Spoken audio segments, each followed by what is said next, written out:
DTV, el periodismo en el Congreso.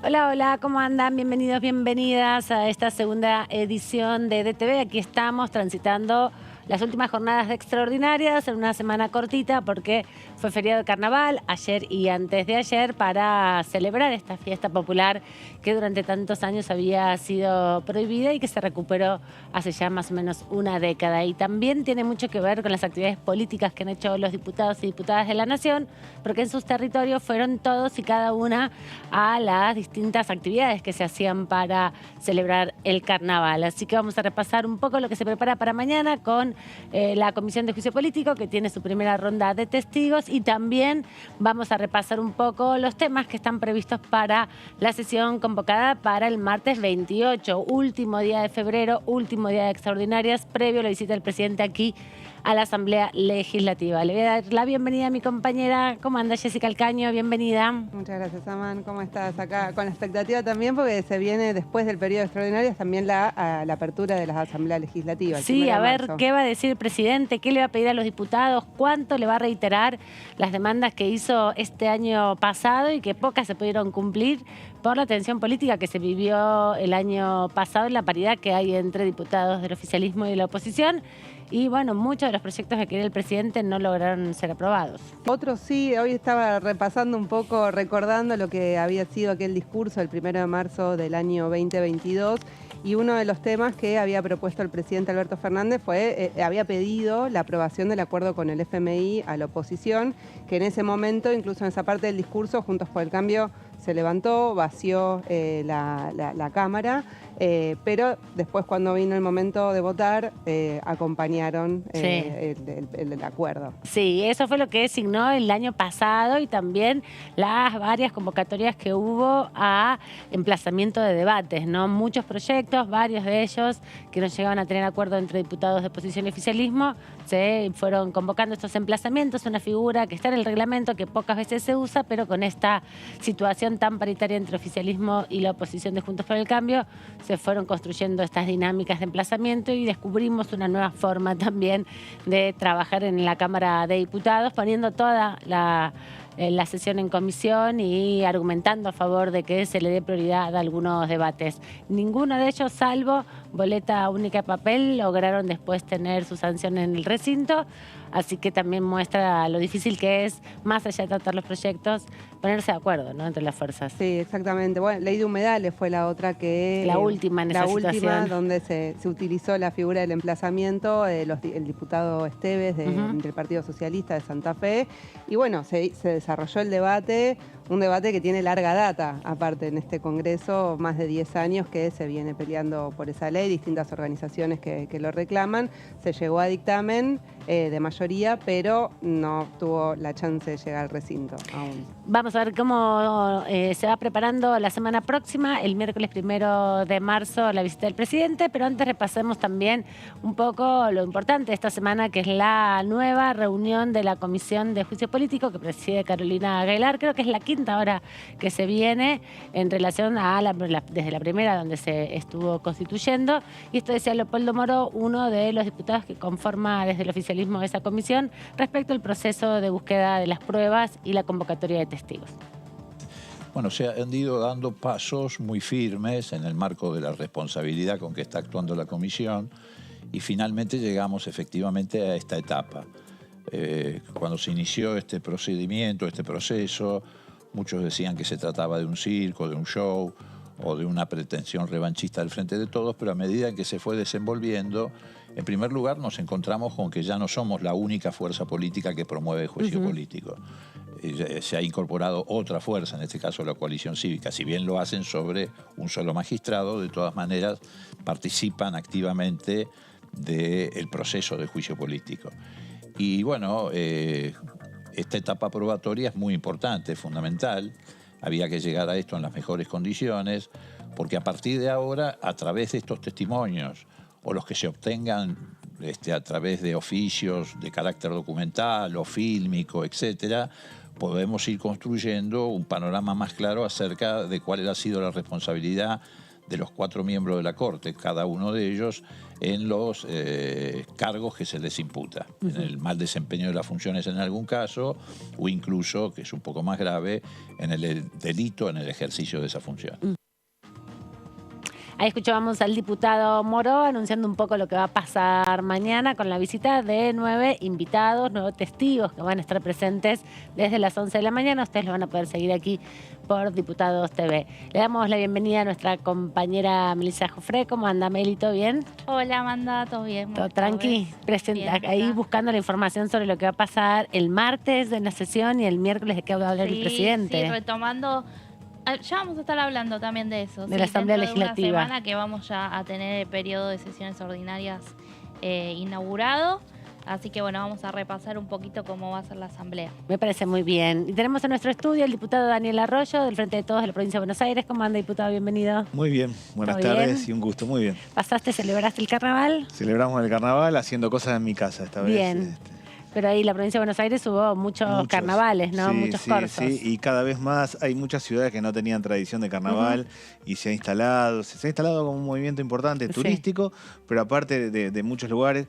Yo en la anterior etapa como diputado presenté un proyecto, por ejemplo, en Chascomús, que ellos tienen el carnaval infantil, que Sí. es en otro horario. Se ha generado toda una movida bien interesante. Y nos bien decías interesante. también fuera de cámara que te gusta el de Gualeguaychú. Sí, bueno, Lo ahí para disfrutás mí ese. son como el clásico de los carnavales. Lo hacen no solo la fecha de carnaval Sí. estrictamente, sino todo el verano. He ido muchísimas veces. Este fin de semana particularmente no, pero he ido muchas veces, sí. Bueno, ¿y cómo te preparás para la reunión de mañana? Vos no sos parte de la Comisión de Juicio Político, pero seguís sin duda todo este debate. Es un debate muy importante para todos los argentinos, porque bueno, es una herramienta que tiene el Congreso para pensar y analizar justamente el control del Poder Judicial. ¿Cómo te preparás mañana que vienen los testigos? ¿Qué esperás discutir? ¿Qué esperás conocer? ¿Qué esperás saber? No, primero me parece que ha funcionado muy bien la Comisión de Juicio Político hasta acá, que en términos prácticos lo que hizo fue la parte técnica de identificar los expedientes, aprobar los 14 proyectos, ir ahora a convocar a testigos. Creo que se ha trabajado muy seriamente y muy técnicamente. Empieza ahora la etapa de testigos, seguramente va a haber mayor tensión, pero yo creo esto. Avance de la Comisión de Juicio Político por un lado.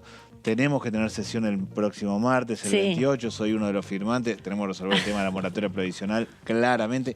Creo que esta vez va a haber sesión, vamos a tener quórum y se va a poder aprobar. Lo cual Ya no hay margen, ¿no? Para que... Es de pura lógica, ya es absurdo. Llevamos 2 meses sin que nadie sepa cómo se jubila en Argentina y luego la asamblea del 1 de marzo. Pero me parece que en ese esquema creo que está avanzando correctamente la Comisión de Juicio Político y yo espero que el martes que viene tengamos sesión. Son 2 proyectos, moratoria provisional. Es muy elemental. Hoy solo 1 de cada 10 mujeres se pueden jubilar, solo 3 de cada 10 hombres que tienen la edad se pueden jubilar, porque nadie cumple o muy poquito con 30 años de aportes previsionales.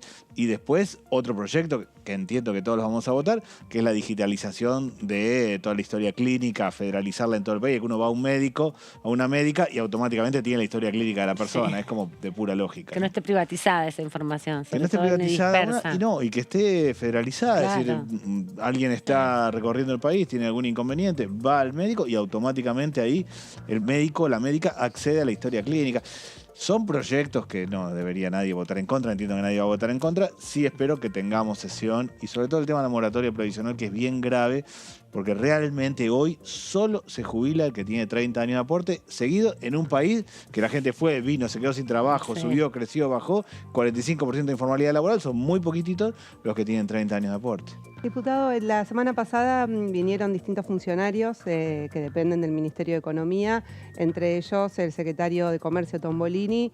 ¿Qué le pareció la exposición que hizo? Bueno, hubo algunas preguntas, algunos diputados cuestionaron que no habían sido contestadas todas. Bueno, había un debate, por ejemplo, sobre el rubro textil, que se cuestiona. Bueno, ¿qué le pareció la exposición? No, primero me pareció muy positivo que venga tanto el secretario de Comercio como el de Industria, que vino también de Mendiguren. Yo creo que eso es realmente positivo y lo que marca que el Ministerio de Economía tiene una apertura. Vino Bailo varias veces. Es decir, me parece que tiene una apertura a la Cámara que no ha habido históricamente en la Argentina.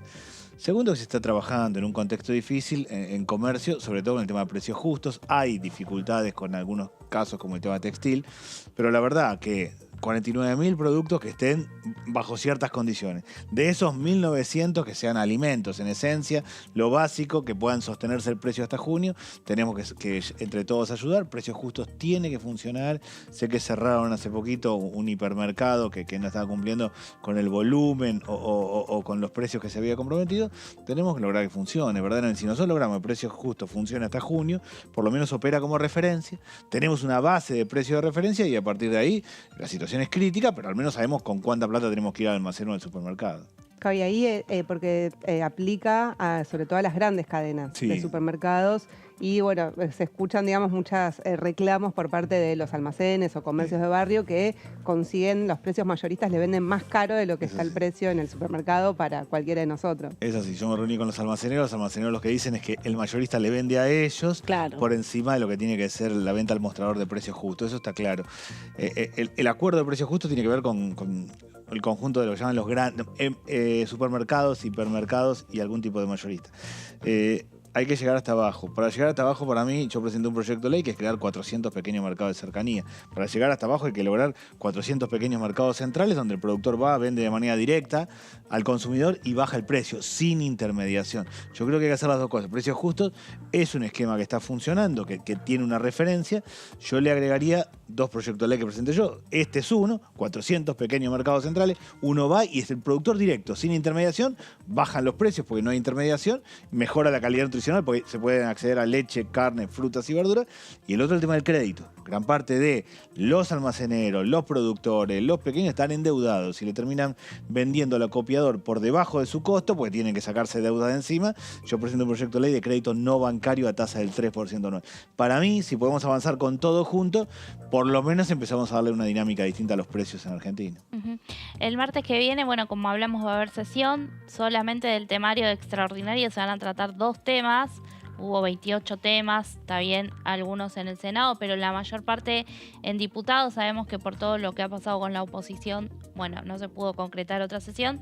¿Qué temas de esos que había en el temario te parece que quedan pendientes y que son prioritarios y que, bueno, que ustedes van a seguir intentando por lo menos en la primera parte del año ver si se pueden aprobar? Sí, yo primero creo que lo que va a hacer el presidente, no es que tenga información, pero entiendo que es reafirmar los 28 proyectos de ley que son los que fueron extraordinarios y que son la clave para poder avanzar. Hay algunos como el tema del Col Cero o la ley Lucio que seguramente se van a aprobar en el Senado, pero el grueso están. De ese grueso, para mí hay 3 que son claves. Sacando el tema moratoria previsional, entendiendo que se va a aprobar el martes.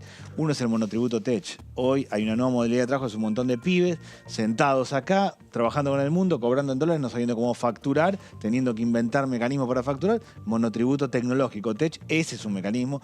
Ese modo de trabajo vino para quedarse en el mundo y en Argentina, creo que es importante. La ley de agroindustria, yo insisto permanentemente, nosotros somos un país que va a desarrollarse sobre la base agroindustrial, tenemos que tener criterios, tenemos que tener reglas, tenemos que poder trabajar seriamente, a mi modo de ver va ahí.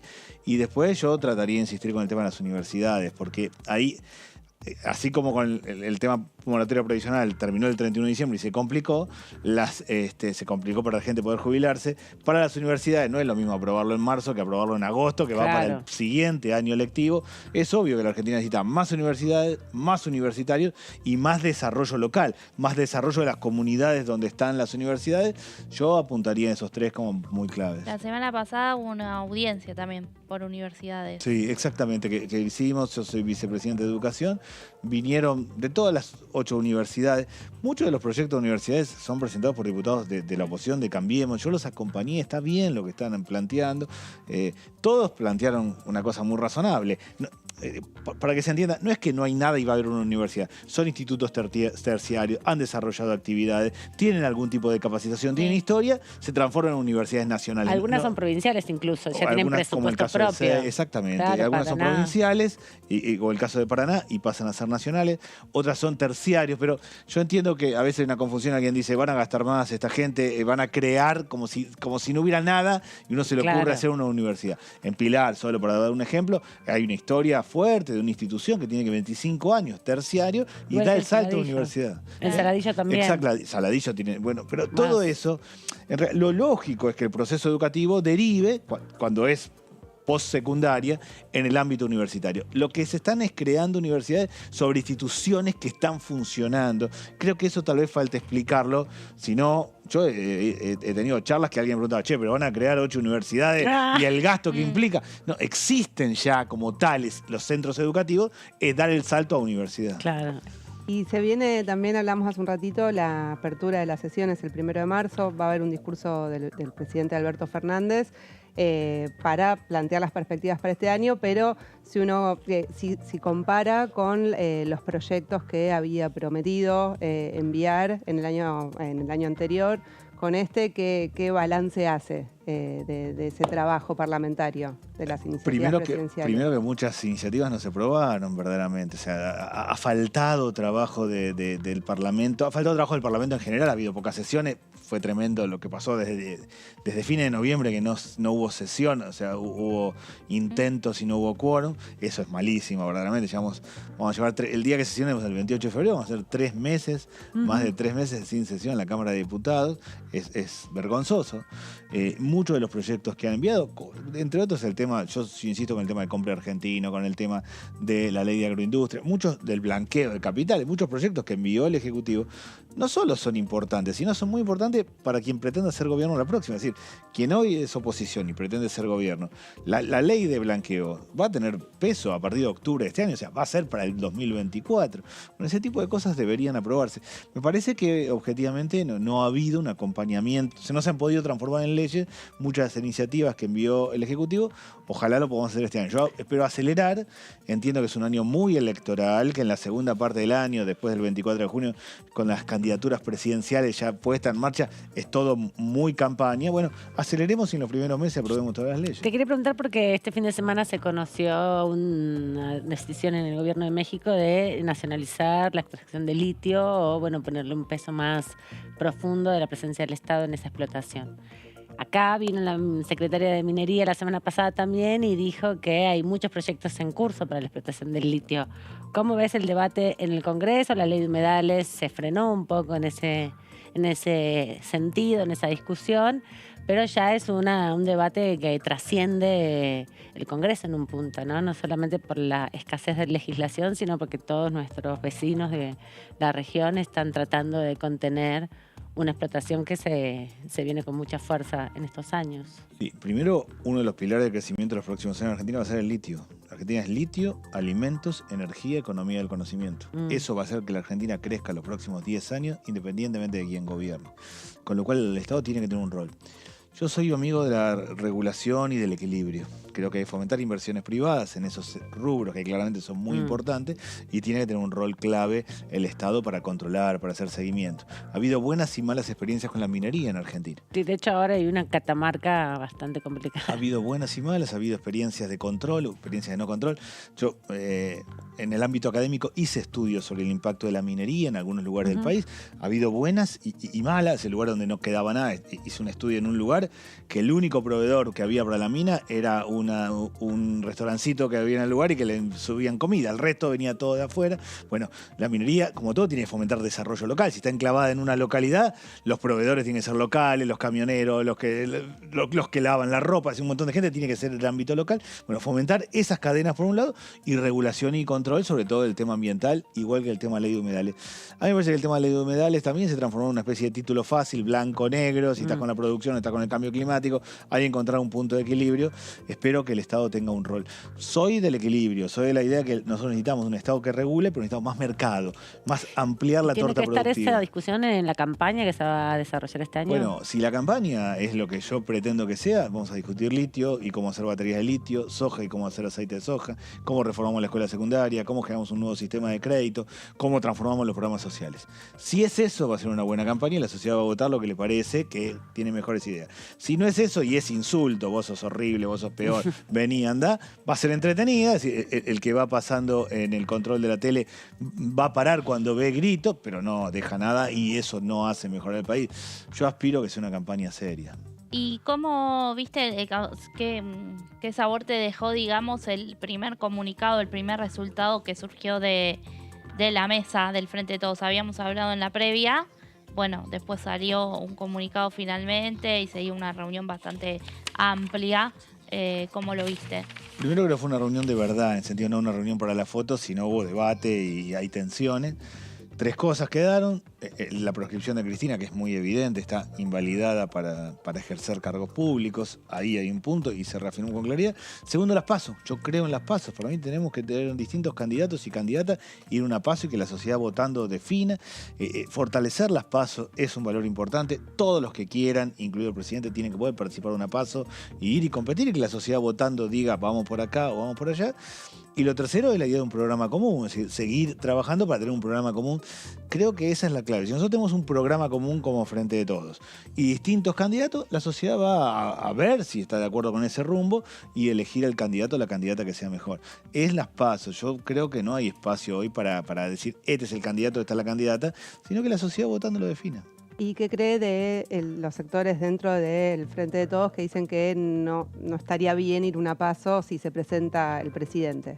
Yo creo que eso hoy esas ideas así genéricas, si hay un presidente no puede haber una PASO, el que gobierna a dedo, México, por ejemplo, que decías antes lo de AMLO, México tiene una tradición que el presidente elegía a dedo al sucesor dentro de su propio partido, que era el PRI. No existe más eso. Estamos hablando del siglo XXI, de democracia. Me parece que vale que el presidente compita, si es que quiere, tiene todo el derecho constitucional para hacerlo, y que todos los que quieran compitan, y yo aspiraría a que tengamos candidatos nuevos, candidatos de cara al siglo XXI, no para atrás, sino que el Frente de Todos se presente para adelante. Pero no todas esos mitos que se construyen, lo decide el presidente, pierde valor, entra en riesgo la gobernabilidad. También tenés a un aparato mediático importante haciendo campaña que no pone en valor casi la gestión de gobierno, que es una discusión más sobre las internas que sobre las propuestas.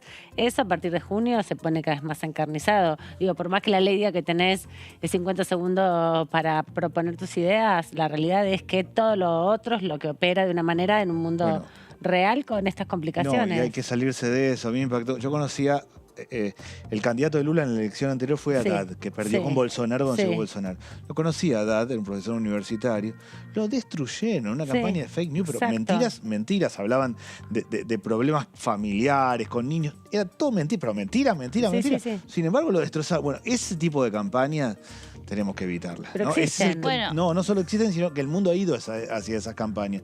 Ahora, tenemos que evitarla. Creo que hay más racionalidad en el sistema político argentino que en otros países, y que eso debería decir, el límite de esto no lo pasamos. Lo que le hicieron a Haddad en ese momento es agarrar y mentir descaradamente por grupos de WhatsApp tirando cualquier cosa. Bueno, ese es un límite que no se puede pasar. Creo que no se va a pasar. Sí, pero eso requeriría, digamos, de un acuerdo bastante amplio de todas las fuerzas. Por lo menos un acuerdo tácito. Inevitable. Por lo menos un acuerdo tácito. Sobre todo, perdón, que en las redes no hay una regulación, digamos, también en cuanto, por ejemplo, cuando tenemos el tema de la veda electoral, también, como que las redes hoy juegan un rol y tenemos noticias falsas. Y de hecho también se deslegitima la discusión en torno a los discursos de odio, ¿no? Claro. Que circulan con tanta fuerza. Cuando se intentan hacer acá en el Congreso encuentros, hay sectores propios de la oposición que dicen que es censura, y no un debate político público. Claro, cuando quiso el oficialismo el año pasado instalar la cuestión, salió la oposición como ley mordaza, no. Claro. Yo creo en esto, digo, para ser práctico, yo trato de ser práctico y no veo que sea posible legislar sobre el tema redes en un contexto de campaña electoral, pre-campaña electoral. Obvio. Sí creo que hay que tener un límite propio, acuerdo formal o tácito,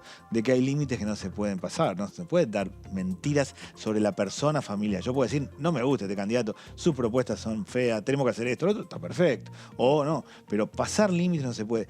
Y hay que cortarla con los títulos fáciles. Yo veo, cuando se dice 140. Sí, o cárcel o bala, digo, no es así, por ahí no es, no le hace bien al funcionamiento de una sociedad, es tratar de encender la mecha todo el tiempo, no es por ahí. Yo creo que yo le creo mucho en la sociedad. Yo creo que la sociedad está 3 pasos adelante de la política, que es mucho más la sociedad que la política, y creo que va a encapsular la campaña dándole bolilla a las cosas más razonables y menos bolilla a la cosa impactante de decir cualquier verdura. Espero que sea así. Si lo lográramos así, el candidato, la candidata que surja, va a tener mucha legitimidad, porque va a hacer una campaña razonable, va a ganar porque tuvo las ideas que la sociedad quiso acompañar y va a poder gobernar, sea del partido que sea. Gracias, diputado, por este ratito aquí en la segunda Gracias edición a de ustedes. TV. Bueno, nosotros vamos a seguir repasando un poco lo que han dicho estos días los diputados y diputadas de la Nación, principalmente sobre el tema juicio político, que mañana va a tener una nueva reunión y en este caso con la visita de los primeros testigos. Va a ser una nueva etapa que se abre a partir de que la semana pasada estuvieron discutiendo la lista de quienes van a invitar en esta primera jornada de ronda de testigos. Repasemos que decía Eduardo Valdés, uno de los que presentó el proyecto de pedido de juicio político que tramitaron los diputados de aquí de la Nación a partir de la solicitud que hizo el presidente de la Nación. Pero es que tienen obligación de venir. Después que digan ellos qué cosas pueden o no contestar, porque puede ir, pero que no tengan de abogados a los propios diputados, ¿no? Me parece. No, yo tengo la experiencia particular de la Comisión Bicameral de de Control de Organismos de Inteligencia, en donde está el diputado Moró presidiéndola, y ha venido el número 1 de la AFI de la época del macrismo, Arribas, Varias y veces. ha dicho qué puede contestar y qué no puede contestar. Ha venido Silvia Magdalani y ha dicho qué puede contestar y qué no puede contestar. Pero lo importante es poner la cara, me parece, es una actitud.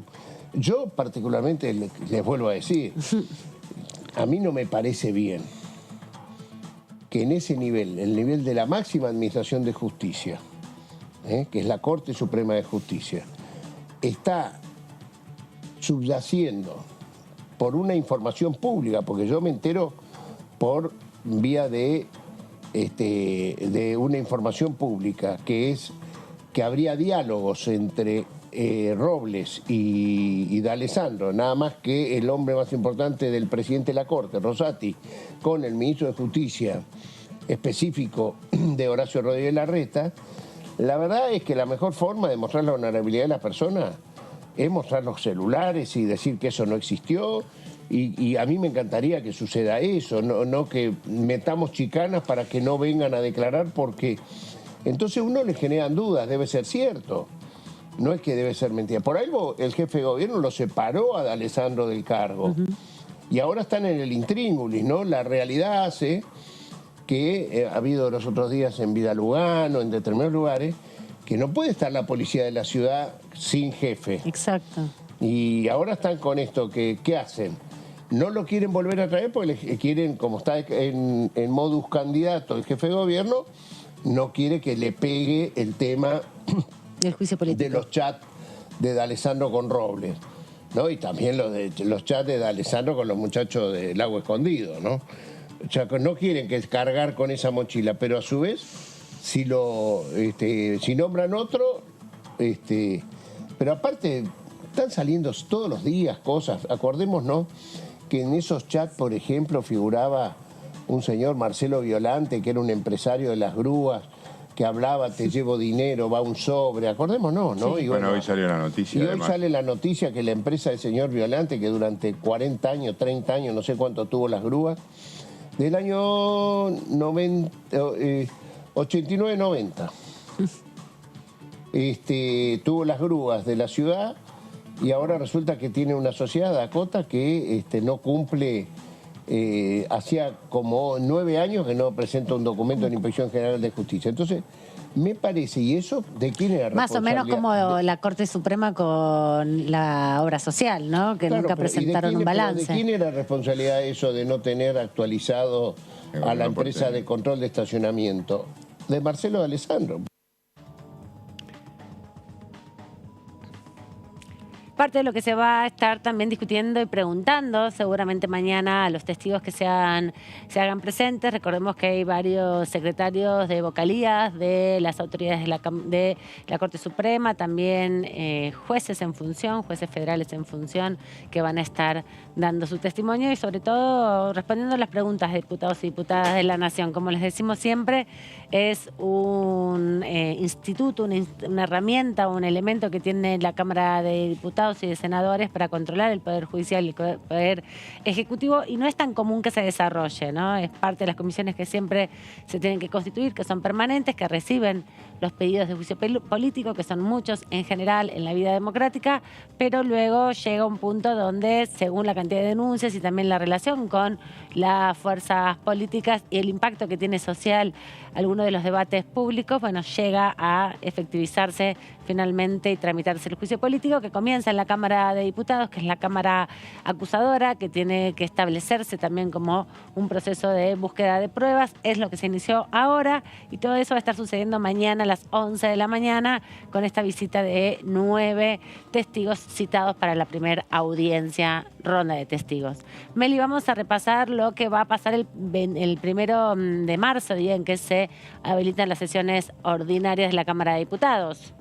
Sí, Aman, antes... sí, tenés una bomba. Sí, es una bomba. No es de esta Cámara, pero es de la Cámara al lado. Involucra al oficialismo, nada más y nada menos.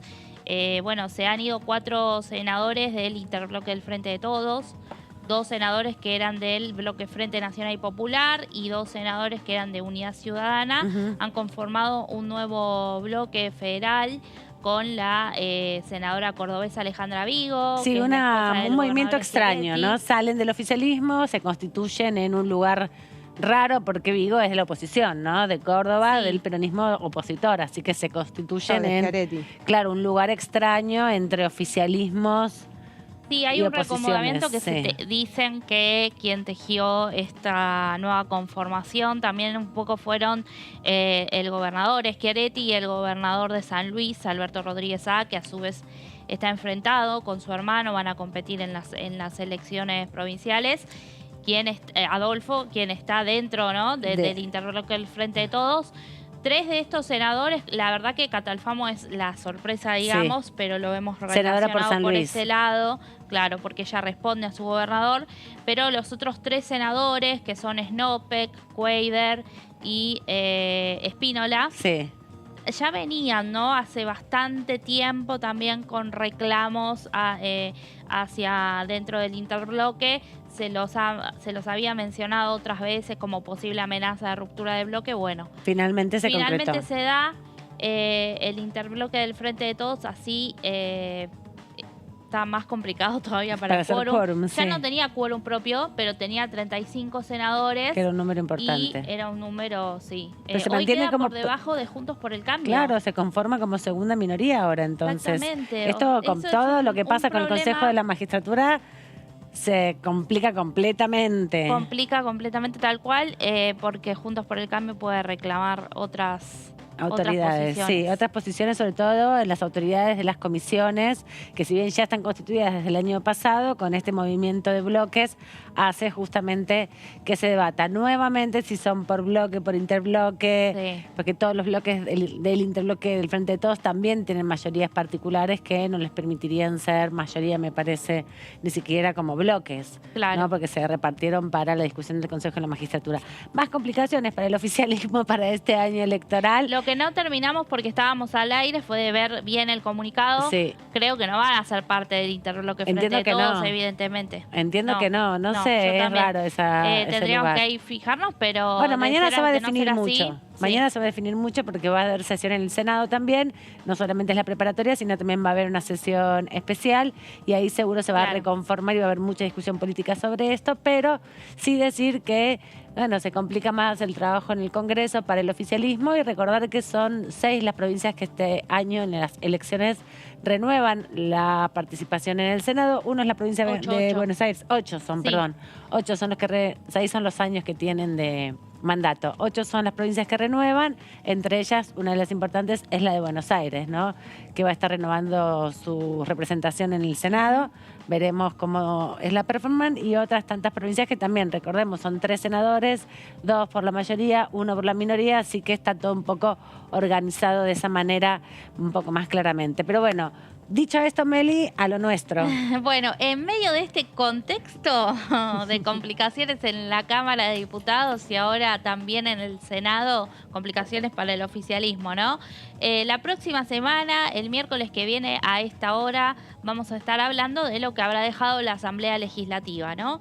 Porque como cada 1 de marzo, bueno, va a asistir el presidente Alberto Fernández a inaugurar, en este caso, el periodo 141 de sesiones ordinarias en una asamblea legislativa que decimos, tienen todo este contexto, ¿no? Sí. Contexto Va a ser de súper picante. Congreso paralizado, contexto de juicio político a la Corte Suprema de Justicia. Bueno, va a ser también el último discurso de Alberto Fernández en este mandato, por lo menos. Y en un reencuentro también con la vicepresidenta Cristina Kirchner, que hace meses no se los ve juntos, ¿no? Y la primera vez en la historia que 2 mujeres presiden la Cámara recibiendo al presidente de la Nación, Sí. porque es un acto formal también. Cecilia Moro como presidenta de esta Cámara y Cristina Fernández de Kirchner como vicepresidenta de la Nación que preside el Senado. Exactamente. Bueno, así que vamos a repasar justamente un poquito de esas formalidades. Primeramente vamos a ver dónde está establecido, ¿no? Que viene el presidente. Recordemos, es el único día en el año que el presidente viene al Congreso. El único día en el año, te podría decir que se abre la puerta central del palacio, ¿no? El atrio, como se Sí. conoce, la parte que se ve desde las escalinatas de desde la Plaza calle, Congreso. Sí. Bueno, en el artículo 99 de la Constitución Nacional está justamente fijado esto, cuando habla de las atribuciones del presidente, establece que el jefe de Estado hace anualmente la apertura de las sesiones del Congreso, reunidas al efecto ambas cámaras, dando cuenta en esta ocasión del Estado de la Nación, de las reformas prometidas por la Constitución y recomendando a su consideración las medidas que juzgue necesarias y convenientes. Es decir, bueno, se espera que Alberto Fernández, dicen que ya lo está redactando al discurso. Bien. Incluso ahora, bueno, se encuentra en la Antártida en el día de desde la hoy. Antártida, Con varios sí, diputados de la Nación, Sí, digamos, que pero- están sacando fotos. Sí, es verdad, repasábamos eso. Hay 5 diputados que están acompañando al presidente en este viaje, diputados del Frente de Todos, ¿no? Sí. Los nombramos, ¿querés? Dale, nombralos. Marcelo Casareto está allí, también está Aldo Leiva, que es el excombatiente de Malvinas que tenemos en esta Cámara, está Eduardo Tognoli, Agustina Propato, que es la vicepresidenta de la Comisión de Defensa, y también Mara Brauer. Ujú. Esos son 5 diputados que, bueno... Los pueden eh, seguir por sus redes sociales que están posteando todas fotos porque están todos flasheando que están en la Antártida. Yo también, si voy a la Antártida. Y sí. Flashearía. Hola, Antonio Ricovene, ¿cómo ¿Cómo anda? estás, Amanda Bienvenido. Alma? Bienvenido a esta merienda. Muchas gracias, acá estamos. Bueno, además de este artículo del 99, retomamos hablando un poquito de la Asamblea Legislativa. El artículo 63 de la Constitución Nacional señala que las sesiones ordinarias se extienden desde el 1 de marzo al 30 de noviembre. Como sabemos, en lo que es diciembre, enero y febrero, solamente se habilitan sesiones extraordinarias en caso que las convoque el Poder Ejecutivo. Las ordinarias van entonces desde esta fecha.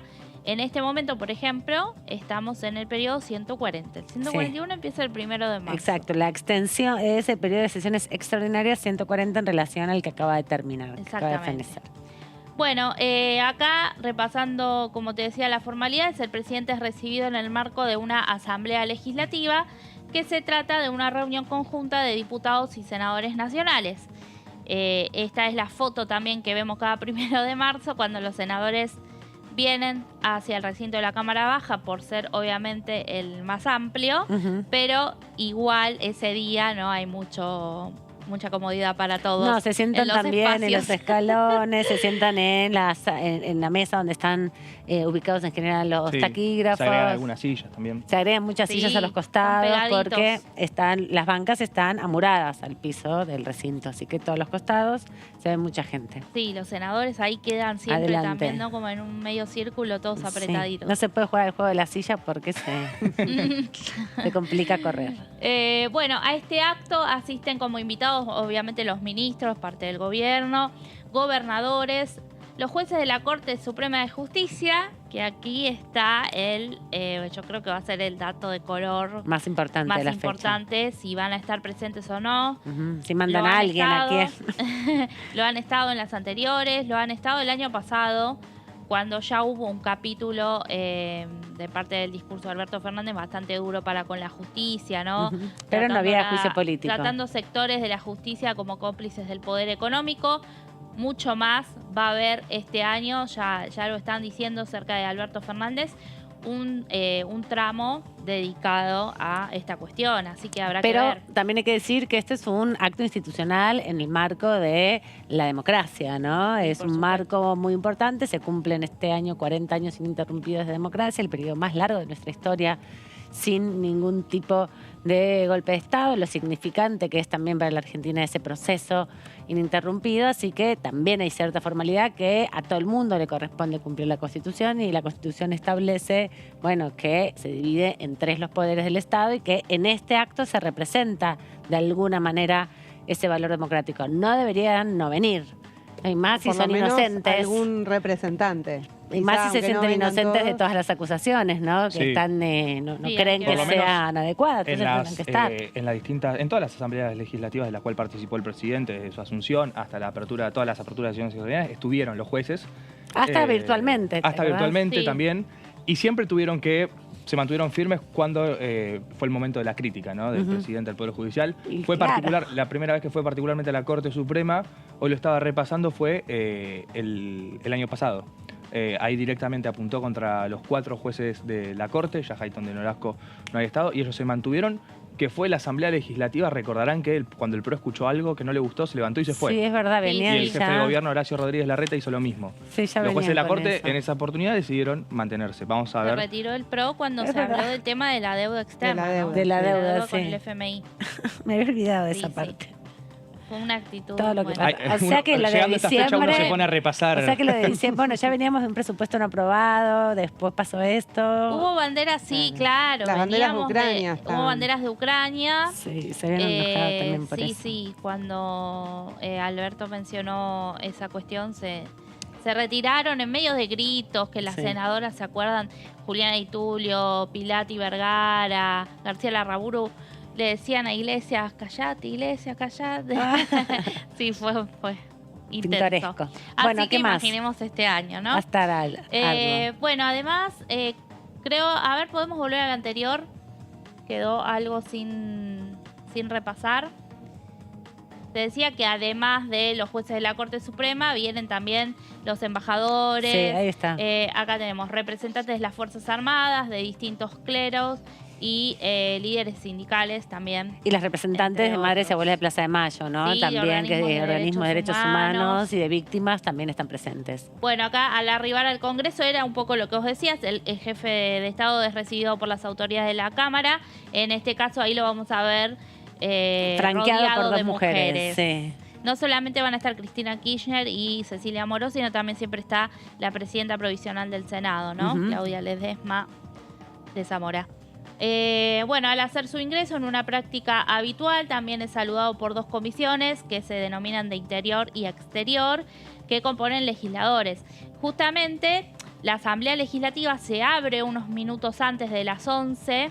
Se conforman estas comisiones, que es que se designan a más o menos entre 6 y 8 legisladores que conforman cada comisión, y esos legisladores son los que saludan al presidente. No hay, obviamente, legisladores solamente oficialistas No, claro. en esos grupos, sino también de la oposición. Es también llamativo ver cuando entra, ver cómo lo saludan, ¿no? Cómo Sí. se saluda con cada uno. Obviamente con el oficialismo siempre hay sonrisas.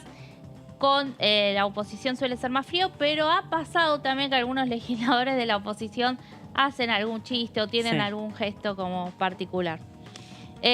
Bueno, una vez en el Salón Azul, el presidente procede a firmar los libros de honor de cada una de las cámaras y a contemplar el ejemplar que hay de la Constitución Nacional El de original. 1853. El original. Exactamente. Como que le rinden como cierta pleitesía, cierto saludo formal y se comprometen a respetar la Constitución sobre todo, ¿no? Que es Ujú. como lo simbólico que hay que hacer. Bueno, y acá lo que repasamos es que en Es el verdad. discurso del año pasado, Alberto Fernández habló durante 1 hora y 37 minutos. Veremos cuánto se extiende esta vez. Y en esa ocasión anunció 11 proyectos de ley para ser enviados, de los cuales, te digo, Amanda, solamente se enviaron 3. De los 11 que anunció se enviaron Se solo enviaron 3. 3, solamente 1 fue ley, 1 tiene media sanción y otro Todavía no se sin discutió dictamen. en comisiones. Fue girado a comisiones, nunca se dictaminó, que fue el de licencias parentales, que fue todo un anuncio Sí. en ese momento. Qué casualidad, ¿no? Justo ese no se haya ni sí. siquiera discutido. Sí. Así que, bueno, a ver, siempre en una asamblea legislativa el presidente anuncia proyectos. Sí. El tema es ver después el cumplimiento, ¿no?, de los Sí. mismos. Si bien hay un contexto particular, hay 8 de esos proyectos que quedaron en títulos. Sí. Veremos este año Claro, qué está, por pasa. ejemplo, había anunciado el de hidrógeno Verde. Sí, Sí. hidrógeno. Sí, en realidad, en ese o sea, más momento. que verde es más amplio. Y el de electromovilidad. ¿no? Electromovilidad, también una También. ley de inteligencia. Sí, una nueva ley de había inteligencia, de los anunciado. sótanos de la inteligencia. Sí, había esas hablado. son algunas, pero bueno, la de hidrógeno, como justamente estuvo también incluida en las sesiones extraordinarias y durante este periodo tampoco se envió el proyecto del Ejecutivo. Eso creo que es de destacar, o sea, insisten con que quieren discutir el tema, pero no sabemos cuál es el proyecto. Bueno, de todo esto vamos a estar hablando en estos días seguramente porque ya está previsto el 1 de marzo. Están circulando los instructivos para poder acreditarse, todos los periodistas que quieran cubrirlo, así que está totalmente organizado esta Asamblea Legislativa y la que nos está convocando ahora es nuestra compañera Sofía Raimundes. Hola, Aman, ¿cómo estás? Buenas tardes para vos y también para Meli y para Jessy en el piso. Vamos a hablar de lo que va a pasar mañana, 23 de febrero, en la Cámara de Diputados, porque va a haber una nueva comisión del juicio político a la Corte Suprema de Justicia, ¿no? Y se van a presentar los testigos que fueron delineados el pasado jueves por el oficialismo, ¿no? Que fueron ya planteados. El cronograma de juicio político comenzó el 26 de enero pasado. Estamos a prácticamente algunos días de que se cumpla ya un mes de estas reuniones en comisiones para juzgar, ¿no?, a estos 4 integrantes de la Corte. Y lo que se sabe de mañana es que para analizar, ¿no?, el incumplimiento del artículo 53 de la Constitución Nacional va a haber jueces federales, va a estar Sebastián Ramos y Alejo Ramos Padilla, y también diferentes funcionarios judiciales que van a oficiar de testigos, ¿no?, Sí, en esta Sofi. comisión que preside Carolina Galiar. Sí. Sí, justamente la semana pasada una larguísima comisión de por lo menos 4 horas y media estuvieron discutiendo qué lista de testigos se podía incorporar, a quiénes se iban a convocar. Muchos de los que vos estás contándonos venían ya de la admisibilidad de la semana anterior, pero se votó en definitiva la incorporación de estos 2 jueces federales, que va a ser, bueno, la primera vez que vengan en calidad de testigos jueces a dar su testimonio, ¿no?, sobre el funcionamiento de la justicia y sobre algunas de las denuncias que están presentadas. Sí, sí, exactamente. Y bueno, obviamente por parte de la oposición también respondieron a estos pedidos de testigos y algunos pedidos del oficialismo y de integrantes de la comisión que exigían que se escuchen o se pueda acceder a diferentes llamadas telefónicas, Sí. a números de teléfono y demás. Bueno, por parte de la oposición están en contra o se oponen a que esto Cuestionan, sí. finalmente se realice, claro, obviamente. Y bueno, analizan un poco también cómo es el escenario en este mes de extraordinarias, ¿no?, en enero y en febrero, de cara a lo que va a ser el comienzo de las sesiones ordinarias en marzo, con el tratamiento del juicio político. Por parte de la oposición dicen que no es una temática central, que no es un escenario central para debatir en este periodo, pero obviamente por parte del oficialismo, con Carolina Galiar, como decía, como presidenta, mañana a las 11 de la mañana va a volver nuevamente a presidir esta comisión de juicio político. Van a estar todos estos testigos y obviamente se espera que sea una comisión que dure algunas horas, como lo que fue la comisión del jueves pasado, que fue realmente muy, muy extensa y que obviamente dejó mucha tela para cortar, ¿no?, mucho para analizar y mucho para seguir trabajando hacia adelante, con muchos dichos de diputados oficialistas que obviamente quieren ir a fondo, ¿no?, y quieren Sí. seguir investigando sobre esta cuestión. ¿Tenés la lista de los invitados que van a estar, además de Alejo Ramos Padilla, de algunos de los que están circulando la información de los que podrían venir? Nos contabas 2 jueces federales. Sí, tenemos... Sí. Exactamente. Lo más importante, ¿no? 2 jueces federales, Sebastián Ramos y Alejo Ramos Padilla, que ya van a están confirmados, ¿no? Para mañana a las 11 de la mañana en la Cámara de Diputados para, bueno, dar su testimonio. Y también el organigrama, les leo porque son un montón de nombres, dispone la interrogación a Cristian Abritia, es el ex titular de la Secretaría Judicial número 5, también Sergio Rubén Romero, que es el subdirector de Gestión Interna y Habilitación, dependiente de la Secretaría General de la Administración, y Celeño Rómulo Cárdenas Ponce Ruiz, secretario judicial número 2 previsional. Esto entre algunos de los nombres que figuran para que se van a hacer presentes el día de mañana, ¿no? Para dar su testimonio. También se va a presentar Alejandro Rodríguez, secretario de Juicios Originarios, Roberto Saguese y Adriana Balinotti, de la vocalía del magistrado Rosati. Y también son varios nombres, yo les voy a delinear algunos. Mario Cimadevila, ex miembro del Consejo de la Magistratura, y los jueces federales, como les contaba, Sebastián Ramos y Alejo Ramos Padilla.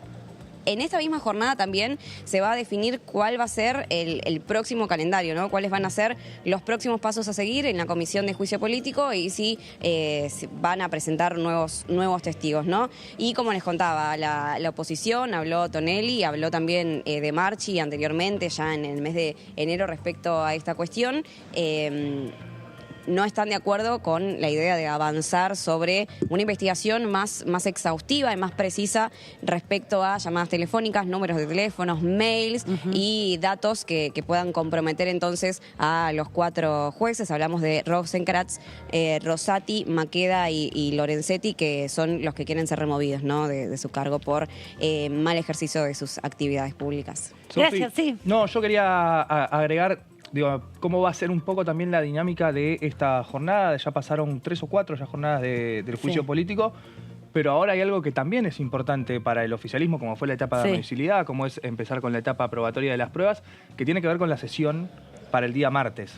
Vamos a ver hasta qué punto el oficialismo va a buscar tensar las cuerdas con distintos sectores de la oposición. Digo, hemos visto distintos cruces y chicanas con Topo Rodríguez, que integra la comisión, que preside un interbloque importante para el desarrollo de la comisión de la semana que viene. Por el momento el oficialismo viene manejando la agenda en paralelo, ¿no? Trabajando por un tema juicio político y por otro los otros temas, con la posibilidad de sesionar.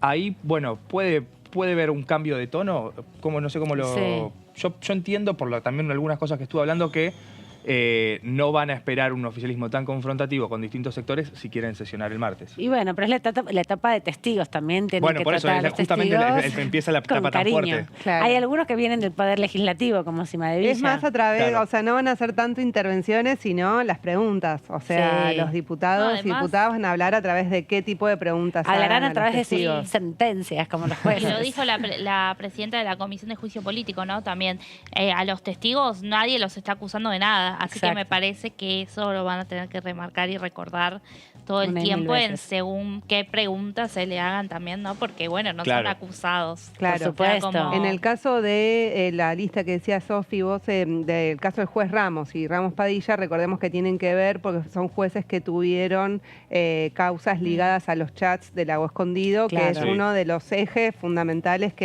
donde se basa, ¿no? El inicio del juicio político, porque lo que dicen desde el Frente de Todos es que eso demostró que hubo fallos negociados. Y con 2 posiciones totalmente distintas, ¿no? Porque Ramos decidió hacer lugar al pedido del fiscal Carlos Estornelli, en base a lo que reclamaba Juntos por el Cambio, de que se trataba de chats que habían sido tomados de forma clandestina, de forma ilegal. Eso lo dijo en los tribunales federales de Comodoro Pi. En la provincia de Buenos Aires, Ramos Padilla, haciendo lugar a la denuncia de Kicillof, contempló la validez de esos chats. Así que ahí también va a estar un poco el contrapunto de lo que fue el disparador de algo que ya se venía hablando, que era el malestar del oficialismo con este Poder Judicial. Sí.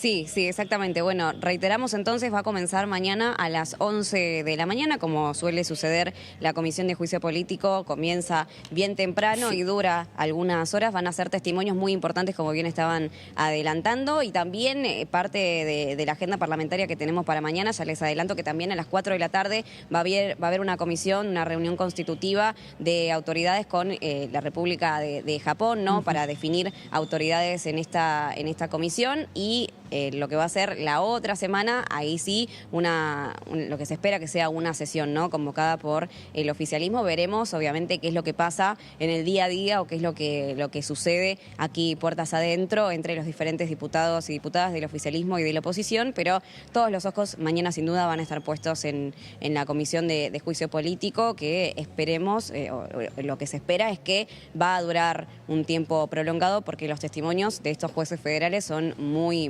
valiosos, como estaban diciendo en el piso, ¿no? Gracias, Sofi, por este ratito aquí con la segunda edición de DTV. Te vemos en cualquier momento. Trabajando, hasta luego. Hasta luego, Sofi. Bueno, recorriendo los pasillos del Congreso, porque después del carnaval están llegando algunos diputados.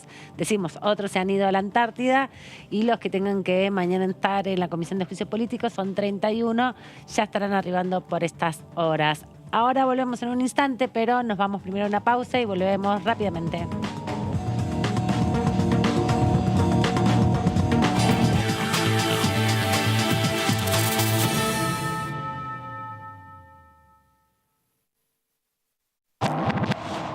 ¿Cómo les va? Muy buenos días. Hola, ¿cómo va? Hola, ¿cómo les va? Bienvenidos a DTV, a la segunda edición. ¿Qué tal? ¿Cómo están? Bienvenidos, bienvenidas a esta tercera edición de DTV.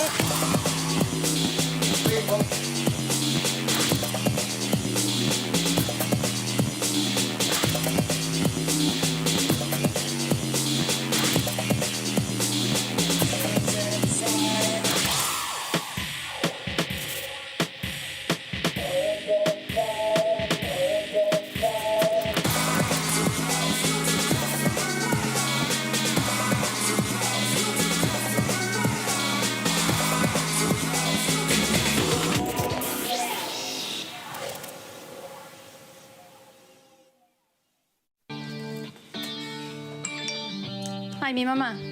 Avísame cuando lleguen. Llegamos, ma. Recontra, llegamos. Cada vez más argentinas y argentinos están llegando a su casa propia porque seguimos construyendo y entregando viviendas. Primero la gente. Ministerio de Desarrollo Territorial y Hábitat. Argentina Presidencia.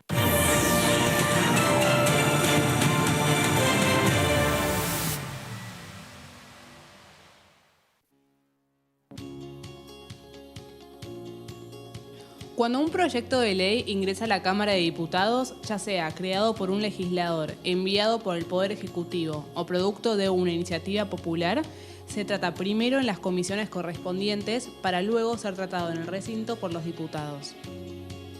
Las comisiones son el ámbito de análisis y debate sobre los proyectos de ley conformadas por legisladores de distintos bloques. Hay 23 comisiones especiales que tratan temas específicos como el atentado a la AMIA y 45 permanentes que tratan temas vigentes como educación y salud. Un diputado puede formar parte de varias comisiones. Cada comisión se compone de un presidente, un vicepresidente y de 3 a 5 secretarios. La duración de los miembros de las comisiones permanentes y especiales es de 2 años. Para que la comisión funcione debe tener quórum, es decir, un mínimo de 15 y un máximo de 31 a 49 diputados. Las autoridades son elegidas por los propios integrantes de las comisiones, que a su vez son elegidos bajo consenso por sus propios bloques. Para que un proyecto sea tratado en el recinto, debe contar con el apoyo de la mayoría de los integrantes de esa comisión. Al finalizar una reunión de comisión, se dictamina sobre la pertinencia de tratar el proyecto en el recinto. El dictamen propone una resolución o decisión sobre una o varias iniciativas o proposiciones.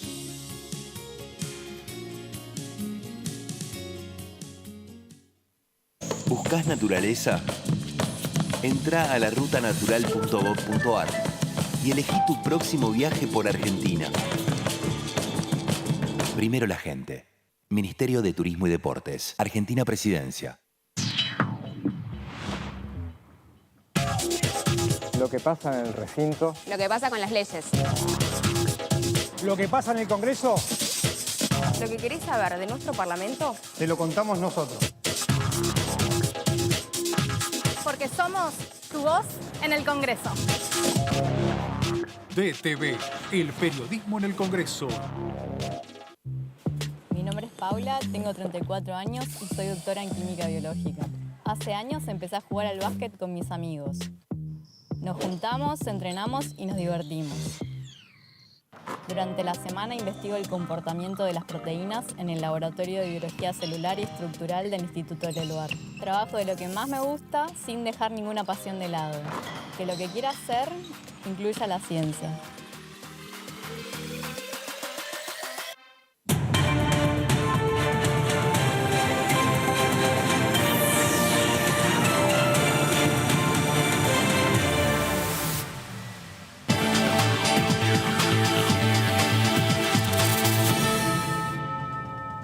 Y acá estamos, seguimos en la segunda edición de DTV, repasando todo lo que va a suceder mañana y el martes próximo, porque ya hay fechas confirmadas para algunas actividades importantes.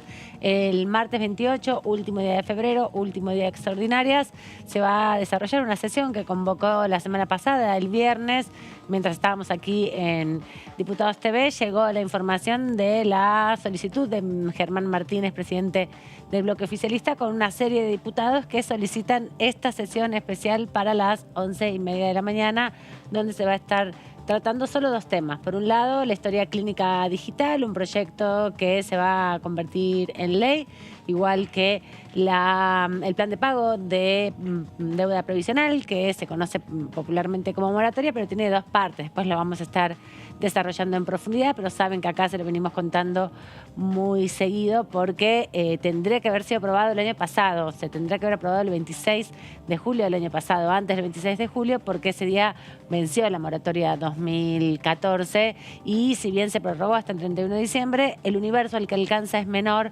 de lo que va a abarcar esta ley de aprobarse el próximo 28. ¿Qué saben de esa constitución del quórum? ¿Qué saben de esa sesión que se está preparando? Y fue dificultoso, ¿no? Para el oficialismo, como os decías al principio, Amán, hay un empate. Pero los bloques intermedios están de acuerdo en avanzar. O sea, el Frente de Izquierda ya había dado su apoyo para la moratoria, también Provincias Unidas, y lo que fue decisivo fue el apoyo a algunos sectores del interbloque federal, especialmente socialistas y los de Identidad Bonaerense, o sea, Graciela Camaño, el Topo Rodríguez, porque bueno, Córdoba Federal, que es parte de ese interbloque, está más con la posición de Juntos por el Cambio de no dar quórum, nada, mientras esté el juicio político. Sí, la principal duda que había en los sectores del bloque federal, que recién nos contaba Jessy, tenía que ver con, bueno, qué garantía tenían ellos de que si Juntos por el Cambio no estaban en el recinto, ellos iban a aprovechar la mayoría que tenían por sobre el resto de los bloques provinciales para imponer un temario con lo que ellos estuviesen en desacuerdo. Que me decía uno de esos diputados, me decía, bueno, yo puedo estar en el recinto, piden la palabra y dicen que quieren sumar alguno de los proyectos que tiene dictamen o tratarlo sobre tablas y hacerlo a esa mayoría en poquito tiempo, y podía suceder. Parece que hubo negociaciones, hubo acercamientos también de confianza para que estén, pero también en el oficialismo todavía mantienen la cautela, ¿no? Decían que no es que hay una sesión, recién está pedida la sesión. Vamos a ver si se puede dar comienzo.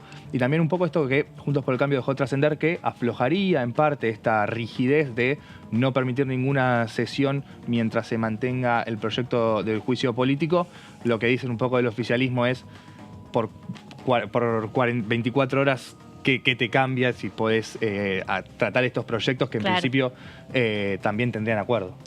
Sí, se explica también el segundo tema de la sesión, que es el de historias clínicas, en el apoyo que dan los socialistas finalmente. Socialistas que estaban un poco enojados con todo el escrache que hubo en diferentes dependencias del ANSES del país a los diputados que no acompañaron, no dieron quórum en su momento. En diciembre del año pasado. Exactamente, y que bueno, generó la demora en la sanción de la ley. Vieron que salieron fotos. Sí, salieron afiches con las fotos en algunos distritos, sobre todo acá en Ciudad de Buenos Aires. Sí, pero en Santa Fe también pasó y bueno, era una molestia que tenían estos diputados. Finalmente, bueno, después de un arduo trabajo, se están acercando a estas posiciones. El oficialismo tiene la intención de hacer una sesión corta. Hay que ver qué considera por corta en cuanto a los discursos y demás, pero una vez si se alcanza el quórum, hay que ver también, ¿no? En la aparición que haga Juntos por el Cambio, que es lo si que decide sucede. interrumpir, hay que recordar que el año pasado hubo 3 sesiones que fracasaron por falta de quórum, 2 que se realizaron el 1 de diciembre, uno donde se tenían que aprobar las autoridades de la Cámara, donde Juntos por el Cambio no acompañó, pero tampoco acompañó Identidad Bonaerense, tampoco acompañó el socialismo, tampoco acompañaron los diputados de Córdoba y quedó un poco flaco el quórum del Frente de Todos. Siempre le quedan, son 118, le faltan 11 y logró conseguir solamente 8, ¿no? Porque tampoco el bloque de libertarios acompañó a la ratificación de las autoridades, incluso con autoridades de Juntos por el Cambio, ¿no? Sí. La vicepresidencia segunda y la vicepresidencia primera corresponden a Juntos por el Cambio y no estuvieron ahí presentes, pero después también se intentaba discutir algunos proyectos de ley. No lograron ahí, lograron a regañadientes conseguir el quórum y después se pudrió un poco todo, ¿no? Claro, porque algunos diputados de Juntos por el Cambio ingresaron para intentar igual frustrar la sesión, aunque había conseguido quórum, y eso hizo que algunos diputados que lo habían dado se empiecen a ir y bueno, se tuvo que levantar la sesión. Y un detalle no menor, ese martes 28 está previsto también que la Corte Suprema le tome juramento a los consejeros de la magistratura del Senado, ya le tomaron a los 4 diputados, pero ojo, solo a 3 de los 4. Todavía. Sí, bueno, y ahora como que se rompió el bloque del Frente de Todos, ya no hay en el Senado, ya no hay ningún reclamo posible de 2 consejeros. Se perdió la primera minoría, ya esa discusión quedó como de vintage, quedó de otra época. Va a volver a surgir un nuevo reclamo. Sí, pero ahora ya numéricamente es un poco imposible sostener ningún argumento, ¿no? Claro. Si se te va una parte del bloque, así que eso tomarán juramento, pero me parece que ya afloja un poco la circunstancia porque queda nuevamente la mayoría favorable entonces para la oposición dentro del Consejo de la Magistratura, que se había equilibrado un poco con la aprobación de los consejeros del estamento de los abogados, ¿no? Que ahí fue lo que, bueno, generó todo este año de conflicto. Y tensión, sí, que ahora se resuelve de esta forma mágicamente, digamos. Sí, y la tensión con el tema judicial que no se resuelve, que sigue con un capítulo distinto, que es este juicio político a la Sí, Corte ya veremos el 1 de marzo, va a ser el momento más importante. Hasta ahora nada de lo que haga la Corte, que haga la justicia va a tener un impacto como ver si se sientan en el primero, Bueno, ¿no? claro, sí, ahí porque va a estar el todo lo mensaje. que vaya a pasar ya en este contexto tiene, bueno, un final cantado, ¿no? Sobre todo con que se fueron 4 senadores del Frente de Todos a hacer su bloque semi-opositor, o bueno, veremos cómo lo caracterizan, porque ni siquiera todos son parte del oficialismo. Vamos a repasar qué decía Romina del Pla en estos días, si les parece, sobre la convocatoria a sesión, sobre también los temas que están previstos para debatir. Recordemos, estamos con el tratamiento de juicio político. Pero habría que ver qué es lo que va a salir como dictamen finalmente. Sobre la concreta del dictamen, nosotros, como siempre, vamos a fijar nuestra posición. Yo ya expliqué que nosotros entendemos que en gran medida todo este escenario que se está armando tiene más que ver con los intereses particulares de Cristina Kirchner, del Frente de Todos, y también por el otro lado del macrismo, que hay una puja por el control de la justicia y no una preocupación por el desastre que es el Poder Judicial. El desastre del Poder Judicial está fuera de toda duda y de toda discusión, ¿no? Y de que los miembros de la Corte son una Corte de clase, que solo se han dedicado y se dedican a defender los intereses de las grandes corporaciones, las grandes patronales, tampoco está en discusión. Ahora el tema es que ¿por qué surge ahora este juicio político? Y entonces nosotros entendemos que es parte de todo un operativo de distracción y que a la vez, bueno, en la medida en que no va a llegar a destino, no tiene el resultado que dicen los que lo impulsan tener, ¿no? Pero bueno, Ahora, digamos, lo que nosotros queremos que quede claro es que no puede ocultar el peronismo la responsabilidad en la composición de esta Corte y de esta justicia, porque hace 39 años que tiene más Senado y son los que han nombrado a estos jueces de esta Corte. Entonces, esto tiene que quedar muy claro, muy claro. Después, bueno, dado el momento, con el dictamen en la mano, vamos a fijar una posición final, ¿no?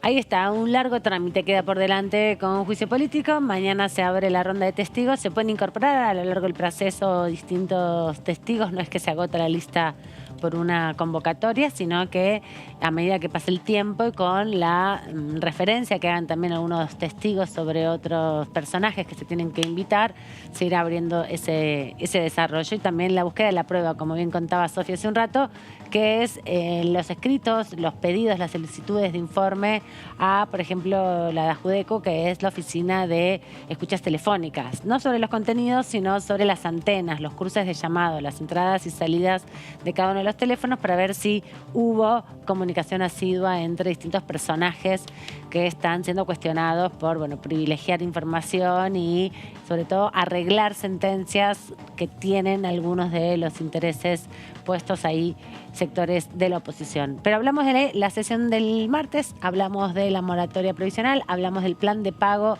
de deuda provisional. Nos vas a contar, Jessy, el proyecto que lo venimos repasando desde diciembre del año pasado. Claro, exactamente, porque ya, sí, como vos decías, Aman tiene larga data.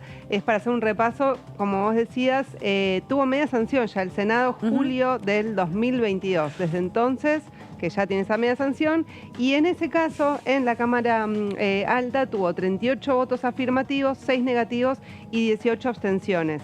Por el lado de los negativos y abstenciones es donde se repartió Juntos por el Cambio, que rechaza esta iniciativa. Y un dato es que del lado de los votos afirmativos estuvieron los de Córdoba Federal, que en este caso repasábamos recién que no estarían dando el quórum para esta sesión, por lo menos en diputados, pero sí aprobaron esta iniciativa en el Senado.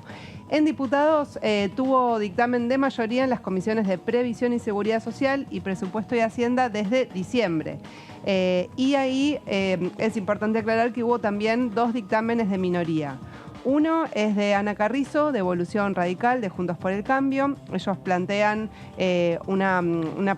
hacer algo proporcional, digamos, no tener una moratoria, un plan de pago, sino que todas las personas puedan tener una parte que se les reconozcan los aportes que efectivamente hicieron y lo que les falta, que haya una entre colaboración, el plan de pago, digamos. Claro. Exactamente. Y bueno, por el lado de Nicolás del Caño, el PTS del Frente de Izquierda, plantean el 82% móvil, plantean también un problema más de, bueno, cómo avanzar en registrar el trabajo para que haya financiamiento de la caja del ANSES, entre otros reclamos. Actualmente, cualquier persona que se quiera jubilar tiene 2 opciones de moratoria si no tiene todos los aportes hechos. Tenemos la ley del 2014 que actualmente, o sea, inicialmente fue para varones y mujeres, hoy en día, después de distintas prórrogas, es solo para mujeres y permite regularizar aportes hasta diciembre del 2003 en hasta 60 cuotas. Esto se fue prorrogando, esta ley. La última prórroga venció el 31 de diciembre del 2022, fue por un decreto presidencial y por eso justamente es que al no prorrogarse, Claro. hoy en día no hay posibilidad de utilizar alguna moratoria parecida, Claro. y afecta a muchas personas. Bueno, ahí hubo un tema, ¿no? También hacia adentro del oficialismo con qué hacer si no se daba la sesión. Digo, si hasta si llegaba el 1 de marzo y no se podía resolver este tema, apareció en distintas mesas la posibilidad de, bueno, que salga por decreto esta prórroga, porque había que darle una respuesta a esa enorme cantidad de adultos mayores que necesitaban, ¿no? Resolver esta Claro, situación. pero el tema es complejo porque justamente esa ley es regularizar hasta el 2003. Sí. Entonces hay mucha gente que necesita regularizar periodos posteriores al 2003. Claro. Entonces, sí, o sea, por más de que vos la sigas prorrogando, había Por eso muchos digo que no sectores se habla- se quedaban afuera igual. Por eso digo que no se hablaba solo de prórroga, sino de un DNU que cree una nueva moratoria. Claro, que ok, era ok. difícil eso porque sentaba también un antecedente, un precedente Claro. también que pudiera afectar para la modificación, no solamente Claro. para la ampliación, sino para disminuir el acceso. Entonces no querían tampoco dejar Claro, bueno, acá lo esa contaba, memoria acá institucional. fue muy enfático Daniel Arroyo cuando se Claro. sentaba a hablarse con nosotros, que él insistía que necesitaba la necesidad de salir por ley. Exacto. Así es. Y la otra ley que está vigente es del año 1995, que es para ambos géneros, permite regularizar aportes hasta septiembre de 1993. Entonces, bueno, por este tema de las fechas, o sea, está más atrasada todavía y es en hasta 60 cuotas, pero con una previa evaluación socioeconómica. No es que es para todos los que quieran acceder. Y por otro lado, los que no acceden a la jubilación, ¿cuáles son las opciones que tienen hoy en día? La pensión universal para el adulto mayor, que es la PUAM, pero que eso se cobra a partir de los 65 años, tanto para varones como para mujeres, es decir, que de alguna manera eleva la edad para las mujeres, por lo menos, que si no sería de 60, y además es el 80% de la jubilación mínima. Esto es un poco lo que defiende, sobre todo Juntos por el Cambio, que dicen, bueno, nosotros defendemos el modelo de la PUAM, se votó bajo el macrismo, y fui a ver los datos actualizados, un haber mínimo hoy está en 58.665 pesos en febrero, con lo cual la PUAM es de 46.932 pesos. Claro. O sea, esos son datos a febrero porque hubo un pequeño aumento que se anunció hace unas semanas. Y después, si no están las pensiones no contributivas por vejez, que es el 70, es para 70 años en adelante y el 70% de la jubilación mínima. Esto es lo que, bueno, los que no pueden acceder a una moratoria, por ejemplo, si no se aprueba esta, van a tener que quedarse con algunas de estas opciones si no tienen todos los aportes realizados. Vamos a la siguiente placa para ver qué es lo que propone esta nueva ley. La hemos repasado varias veces, pero como se acerca la sesión vamos a repasarla una vez más. Tiene dos patas. Una es la unidad de pago de deuda previsional, que esto es para los que están en edad de jubilarse, pero no tienen los 30 años de aportes. Y le permite regularizar aportes hasta el 2008. Y en estas 120 cuotas, que se iría descontando de la haber, digamos, ¿no? Pero extiende ese periodo. Bueno, son mayor cantidad de años que las moratorias vigentes, son 5 años adicionales para las mujeres y 12 para los hombres. Y la vigencia que plantea la ley es que tenga 2 años desde la entrada en vigencia y que pueda ser prorrogable por igual periodo, como sucedió con la última que vimos que se fue prorrogando hasta fines del 2022. Y la otra pata es la unidad de cancelación de aportes previsionales para trabajadores y trabajadoras en actividad, que es algo más novedoso, que es para los que les falte todavía 10 años para alcanzar la edad de jubilarse y que ya sepan que no van a tener todos sus aportes hechos, que los puedan empezar a regularizar con anticipación. Entonces, por adelantado, desde los 18 años hasta el 31 de marzo del 2012. Eso sería la segunda parte de lo que incluye este proyecto de ley. Por eso se le plantea que es un plan de pago de deuda previsional y no una moratoria, porque la moratoria alcanza un universo particular y el plan de pago puede extenderse e incluso incorporar mayor cantidad de recursos a las propias arcas del ANSES. Claro. Bueno, y ahí el último dato es que hay un informe de la Oficina de Presupuesto del Congreso donde hizo la estimación del impacto fiscal, donde justamente para los que no alcanzan sus aportes sería un costo de 0,36% del PBI para el primer año y después haciendo un poquito. Y en el caso de los que adelantan sus aportes, le va a generar un ingreso fiscal de un 0,12% para el primer año de vigencia y una leve reducción para el segundo año. Entonces se compensa un poco uno con otro. Vamos a repasar después un poco más sobre este proyecto que va a ser debatido y seguramente esperemos que si hay quórum se apruebe el próximo martes 28 de febrero. Y de esta manera le damos la bienvenida a nuestro primer entrevistado vía Zoom de la jornada de hoy. Tuvimos Zoom, me he olvidado.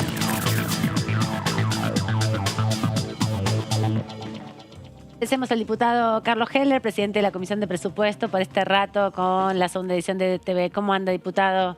¿Pudo celebrar el carnaval? ¿Cómo te va? ¿Qué tal? ¿Cómo va? Muy bien. ¿Celebró el carnaval? No, descansé. Bueno, es otra de las posibilidades. Pero no obedece a ninguna decisión por ninguna razón especial. Simplemente aproveché para descansar. ¿Le gusta el feriado de carnaval? ¿Es una fiesta que le interesa, que le parece...? Todos los feriados me gustan, Alma. Sí, pero este es particular, es una fiesta de 4 días. Sí, claro, bueno. Muy linda.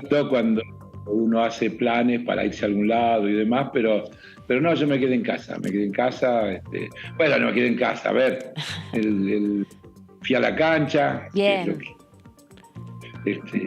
El domingo fui a la cancha, después fui también a cenar con los que van conmigo a la cancha, amigos, hijos, nietos.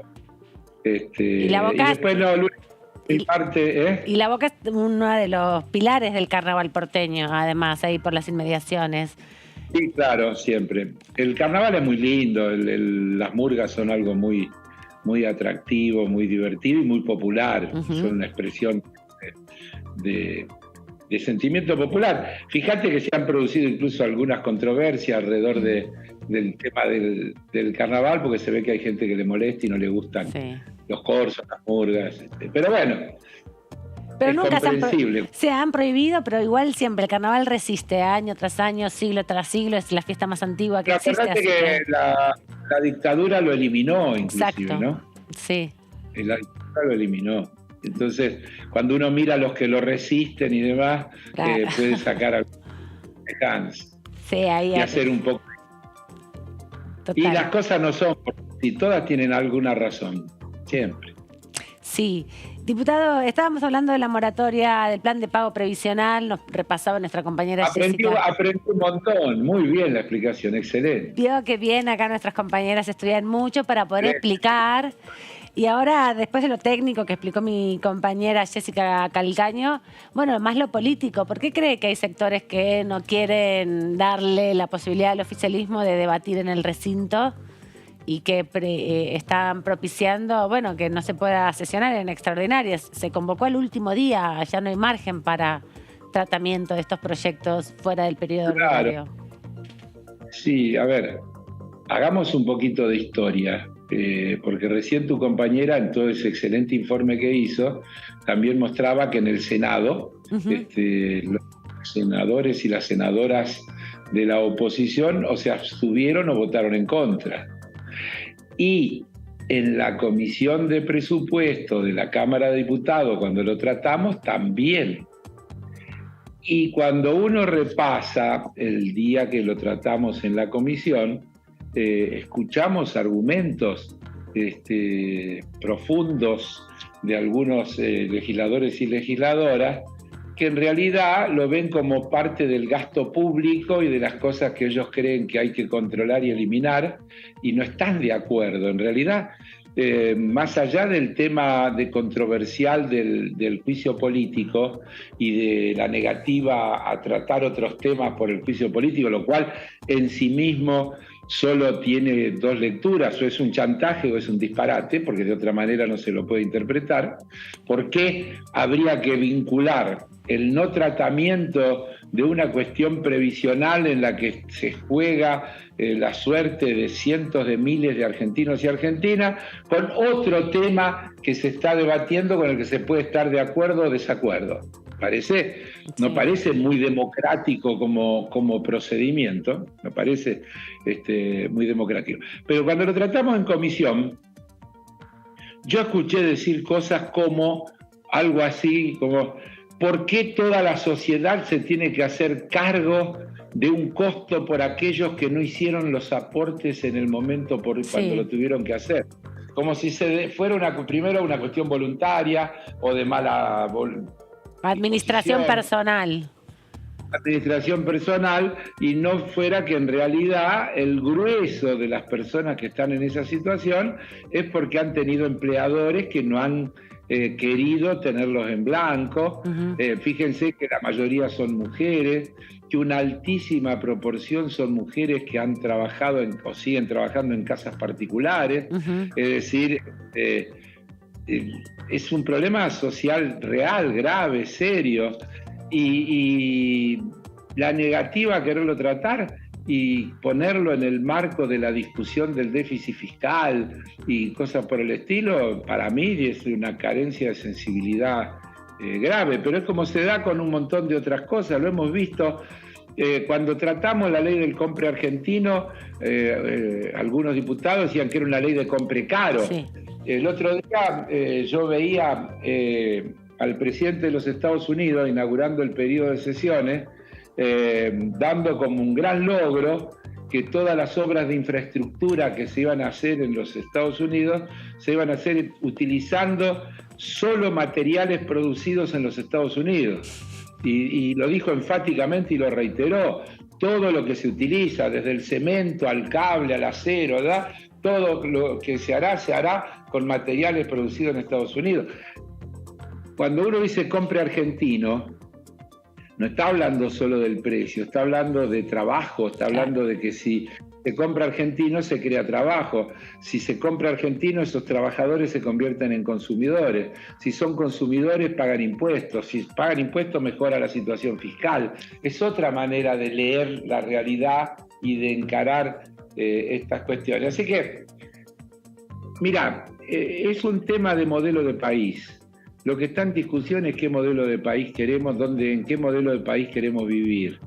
Y eso se da alrededor de cada debate, por más que lo quieran vestir por más que lo vistan de seda, mono se queda. Bueno, acá diputado, Jessica Calcaño lo saluda, buenas tardes. Felicitaciones. Muchas gracias.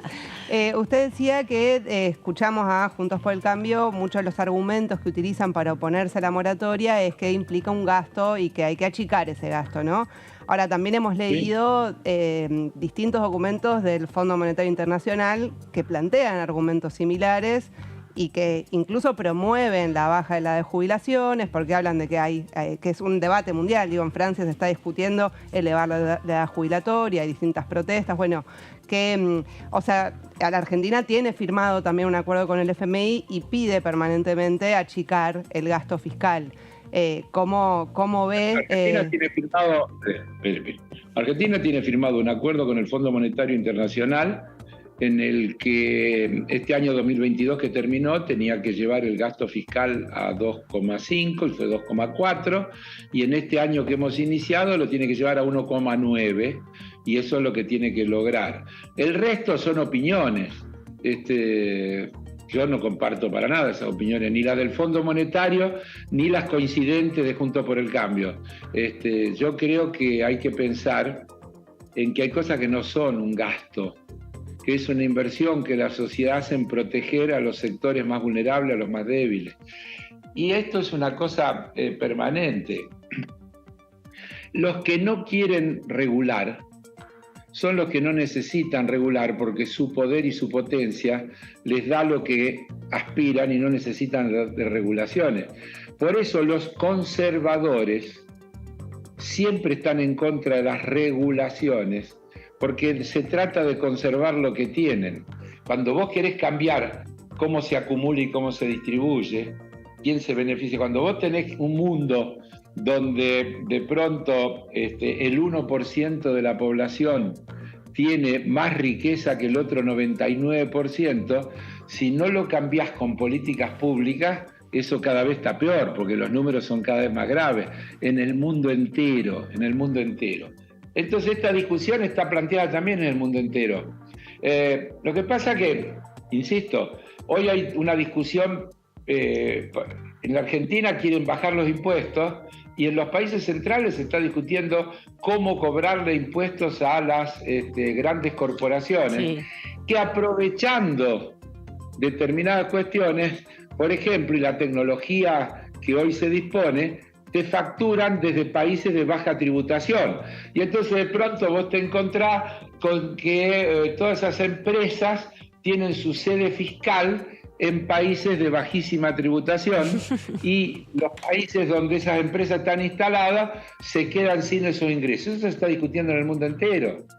Es una barbaridad, porque acrecienta las ganancias. Yo hoy miraba algunas noticias de las ganancias de algunas de esas grandes corporaciones. Estamos en época ya, mitad de febrero, marzo, van a empezar a aparecer los balances, y todas han ganado más guita, el mundo se ha empobrecido, hay más pobres y los ricos son más ricos. Se concentró. ¿Cómo se puede defender ese mundo? ¿Cómo se puede defender ese mundo? ¿Y cómo se puede suponer que ese mundo se arregla solo sacando regulación? Entonces, si en vez de tener un sistema que haga que la gente tenga aporte, eliminamos la responsabilidad de que los empleadores tengan que aportar y entonces el asunto se va a arreglar. Es un poco demencial. O es tomarnos el pelo a todos. ¿Qué tal, Heller? ¿Cómo le va? Buenas tardes. Acá lo saluda Antonio Ricovene.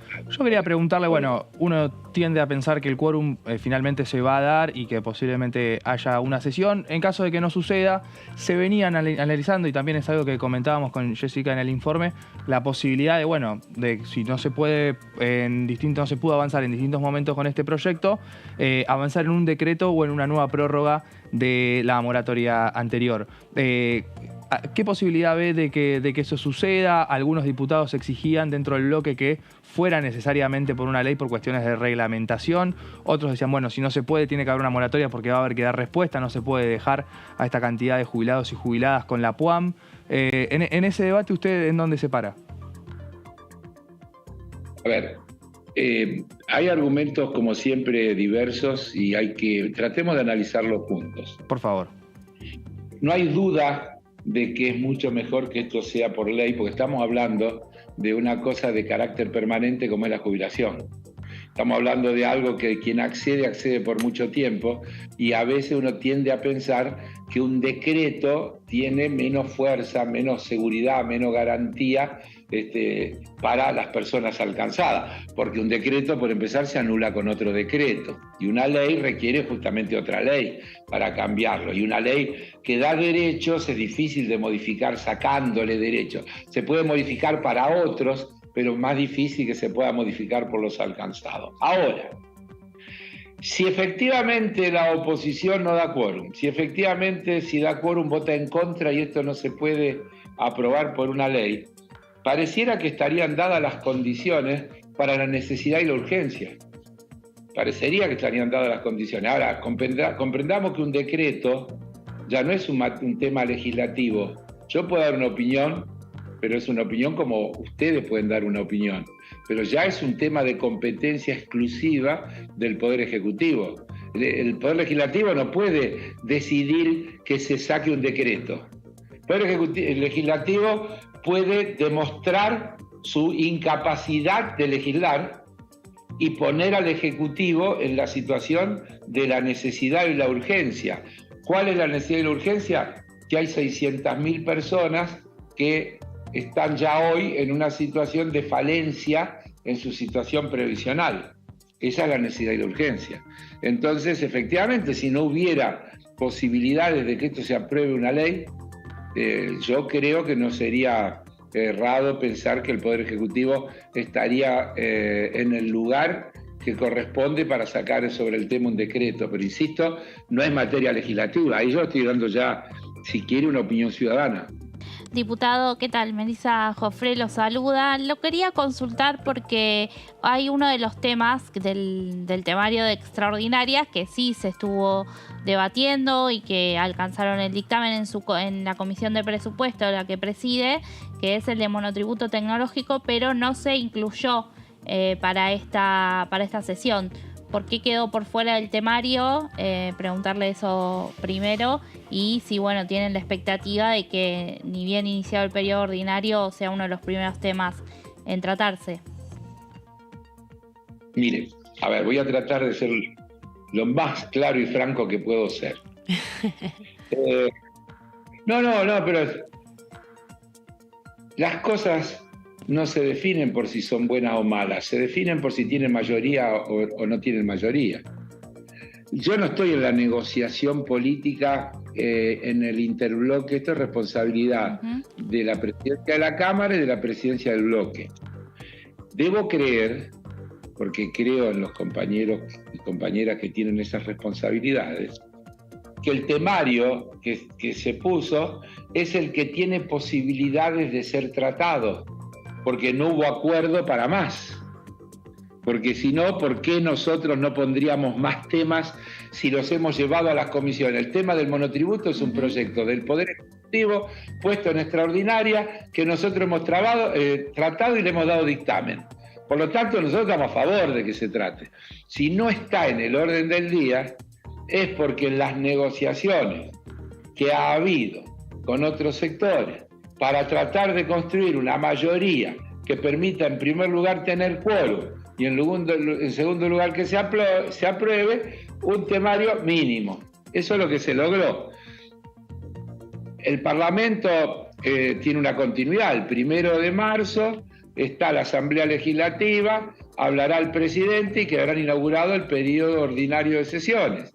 A partir de esa inauguración del periodo ordinario de sesiones, obviamente están abiertas todas las posibilidades de convocatorias a sesión, pero siempre vamos a estar en la misma situación de que esas convocatorias requieren acuerdos parlamentarios que garanticen el número, si no terminan siendo testimoniales, como fue la que hicimos en diciembre. Todos estos temas estaban en el orden del día de la reunión de diciembre, sí. Que era la extensión del periodo ordinario. Ustedes recuerdan, el Poder Ejecutivo, el periodo ordinario terminó el 30 de noviembre. ¿Qué hizo el Poder Ejecutivo? Extendió el periodo ordinario hasta el 31 de diciembre. Eso significaba que podíamos seguir tratando todos los temas. No se pudo tratar. Llamó a extraordinarias y mandó un temario. Bueno, ahí estamos con lo mínimo que estamos pudiendo tratar, que yo debo pensar es con lo que hay un consenso mínimo para tratar de lograr que el martes que viene haya quórum y en el último día de sesiones extraordinarias podamos por lo menos dar cumplimiento a un par de temas. Uno, los dos son muy importantes, porque el otro, el de las historias clínicas, también es un tema de la digitalización de la historia clínica, es un tema fundamental. No emociona a nadie, así dicho, pero es un avance enorme, sobre todo para la gente de menos recursos, que esa digitalización de las historias clínicas va a facilitar el tratamiento posterior de esas personas de menos recursos en los distintos centros de salud que la Argentina tiene. Así que también es algo que hay que valorar como un avance positivo, ¿no? Así que esto es lo que les quiero contestar. Diputado, ¿lo puedo también retrotraer un poco al debate del presupuesto 2022? Que tuvimos una novedad cuando se desarrolló todo el debate, que tuvo una ardua tarea que realizó la separata que presentó el ministro Sergio Massa, donde se detallan los distintos beneficios impositivos que reciben sectores más concentrados de la economía, podríamos decir, o sea, desde minería, economía de conocimiento, construcción. La Comisión de Presupuesto y Hacienda que usted preside, ¿le interesaría convocar a esos sectores que se habían planteado en su momento en el debate de presupuesto para que justifiquen si esos beneficios están bien, están mal, si se podrían destinar a la construcción de barrios populares, a otras cosas? Está omitiendo una cosa importante. Quisimos tratar uno que es uno de los más grandes que estaba en la separata, que es el que tiene que ver con el Poder Judicial y ganancias del Poder Judicial. Y perdimos, no lo pudimos aprobar. Fíjese que lea la separata y va a ver que el peso que tiene el tema de ganancias del Poder Judicial. Y no pudimos, porque la filosofía, para decirlo de la manera más cuidadosa que puedo, que tienen el bloque opositor mayoritario y al que se le suman en general varios de los otros, es que la Argentina tiene que rebajar impuestos y no cobrar más impuestos, y todo el tiempo nos están corriendo. Yo hablaba recién del compre argentino y ahí tuvimos cada tema que se plantea, discutimos el tema de esta cuestión previsional y otra vez siempre está planteado en temas fiscales. Cuando no se entiende que una política correcta es una política que apunte a que los que más capacidad contributiva tienen aporten más y que eso permita aliviar a los demás, esa es la mejor política, entonces estamos en un diálogo de sordos, porque hablamos de cosas diferentes, No es un tema de entender o no entender. Ideológicamente piensan distinto y defienden otros intereses. Claramente, no se engañen, es así. Entonces, no se trata porque no quieren que se trate. No se trata porque no hay voluntad política para tratarlo. Por otro lado, la separata tenía este sano objetivo de mostrar, la separata era nada más que eso, una separata. Miren, acá hay todo esto que podría ser materia de discusión para generar mejores ingresos fiscales. Pero para eso usted tiene que tener una voluntad política de querer avanzar en querer que esos sectores tributen lo que hoy no tributan. Si no, terminamos en una cuestión como las que estamos hablando. Pasamos de ver por qué no podemos tratar el tema previsional a ver, yo les digo, no pudimos tratar el tema, perdimos, se votó el tema del impuesto a la ganancia del Poder Judicial, fue el recinto, lo dictaminamos y sin embargo perdimos en el recinto, no se pudo aprobar. Entonces, si no se construye mayoría, es muy difícil sancionar leyes. No conozco otro método para sancionar leyes que construyendo mayorías. Quería preguntarle en ese sentido y frente a lo que está planteando de la necesidad de pensar justamente un sistema más equitativo con los impuestos, con el pago, con el cobro de los impuestos. Ayer, este fin de semana, desde México se volvió a plantear la discusión en torno a la nacionalización del litio. Un paso para la discusión latinoamericana respecto a este recurso mineral tan importante. La semana pasada estuvo aquí la subsecretaria, la secretaria de Minería de la Nación, explicando que hay muchos proyectos de minería para adelante en la Argentina. En ese escenario y frente a esta discusión que se da y esta caracterización que bien hace del Congreso de la Nación, ¿qué podemos esperar de esta discusión en Argentina que tiene una reserva tan importante de litio? ¿Se podrá plantear en el debate electoral? ¿Podrá ser eje de discusión profundo? Nosotros tenemos acá, en el tema concreto, una cantidad de cuestiones que tendríamos que poner arriba de la mesa. En primer lugar, si usted quiere mi opinión particular, yo soy autor de un proyecto. Nosotros presentamos ya hace varios años ese proyecto con el diputado Junio, cuando Junio era diputado, presentamos ese proyecto en la Cámara que planteaba, entre otras cosas, la creación de una empresa estatal para la explotación del litio. Pero nos encontramos con diversas dificultades. La primera de ellas es que tenemos una constitución, la constitución de la reforma de la constitución del 94, que le dio de los derechos sobre el subsuelo a las provincias. Y entonces nos encontramos con una enorme dificultad de que las provincias que tienen ese litio no están de acuerdo en que se trate una cosa nacional. Y otra vez, sin construir mayoría es muy difícil lograr. Así que yo personalmente estoy absolutamente de acuerdo en que deberíamos avanzar más.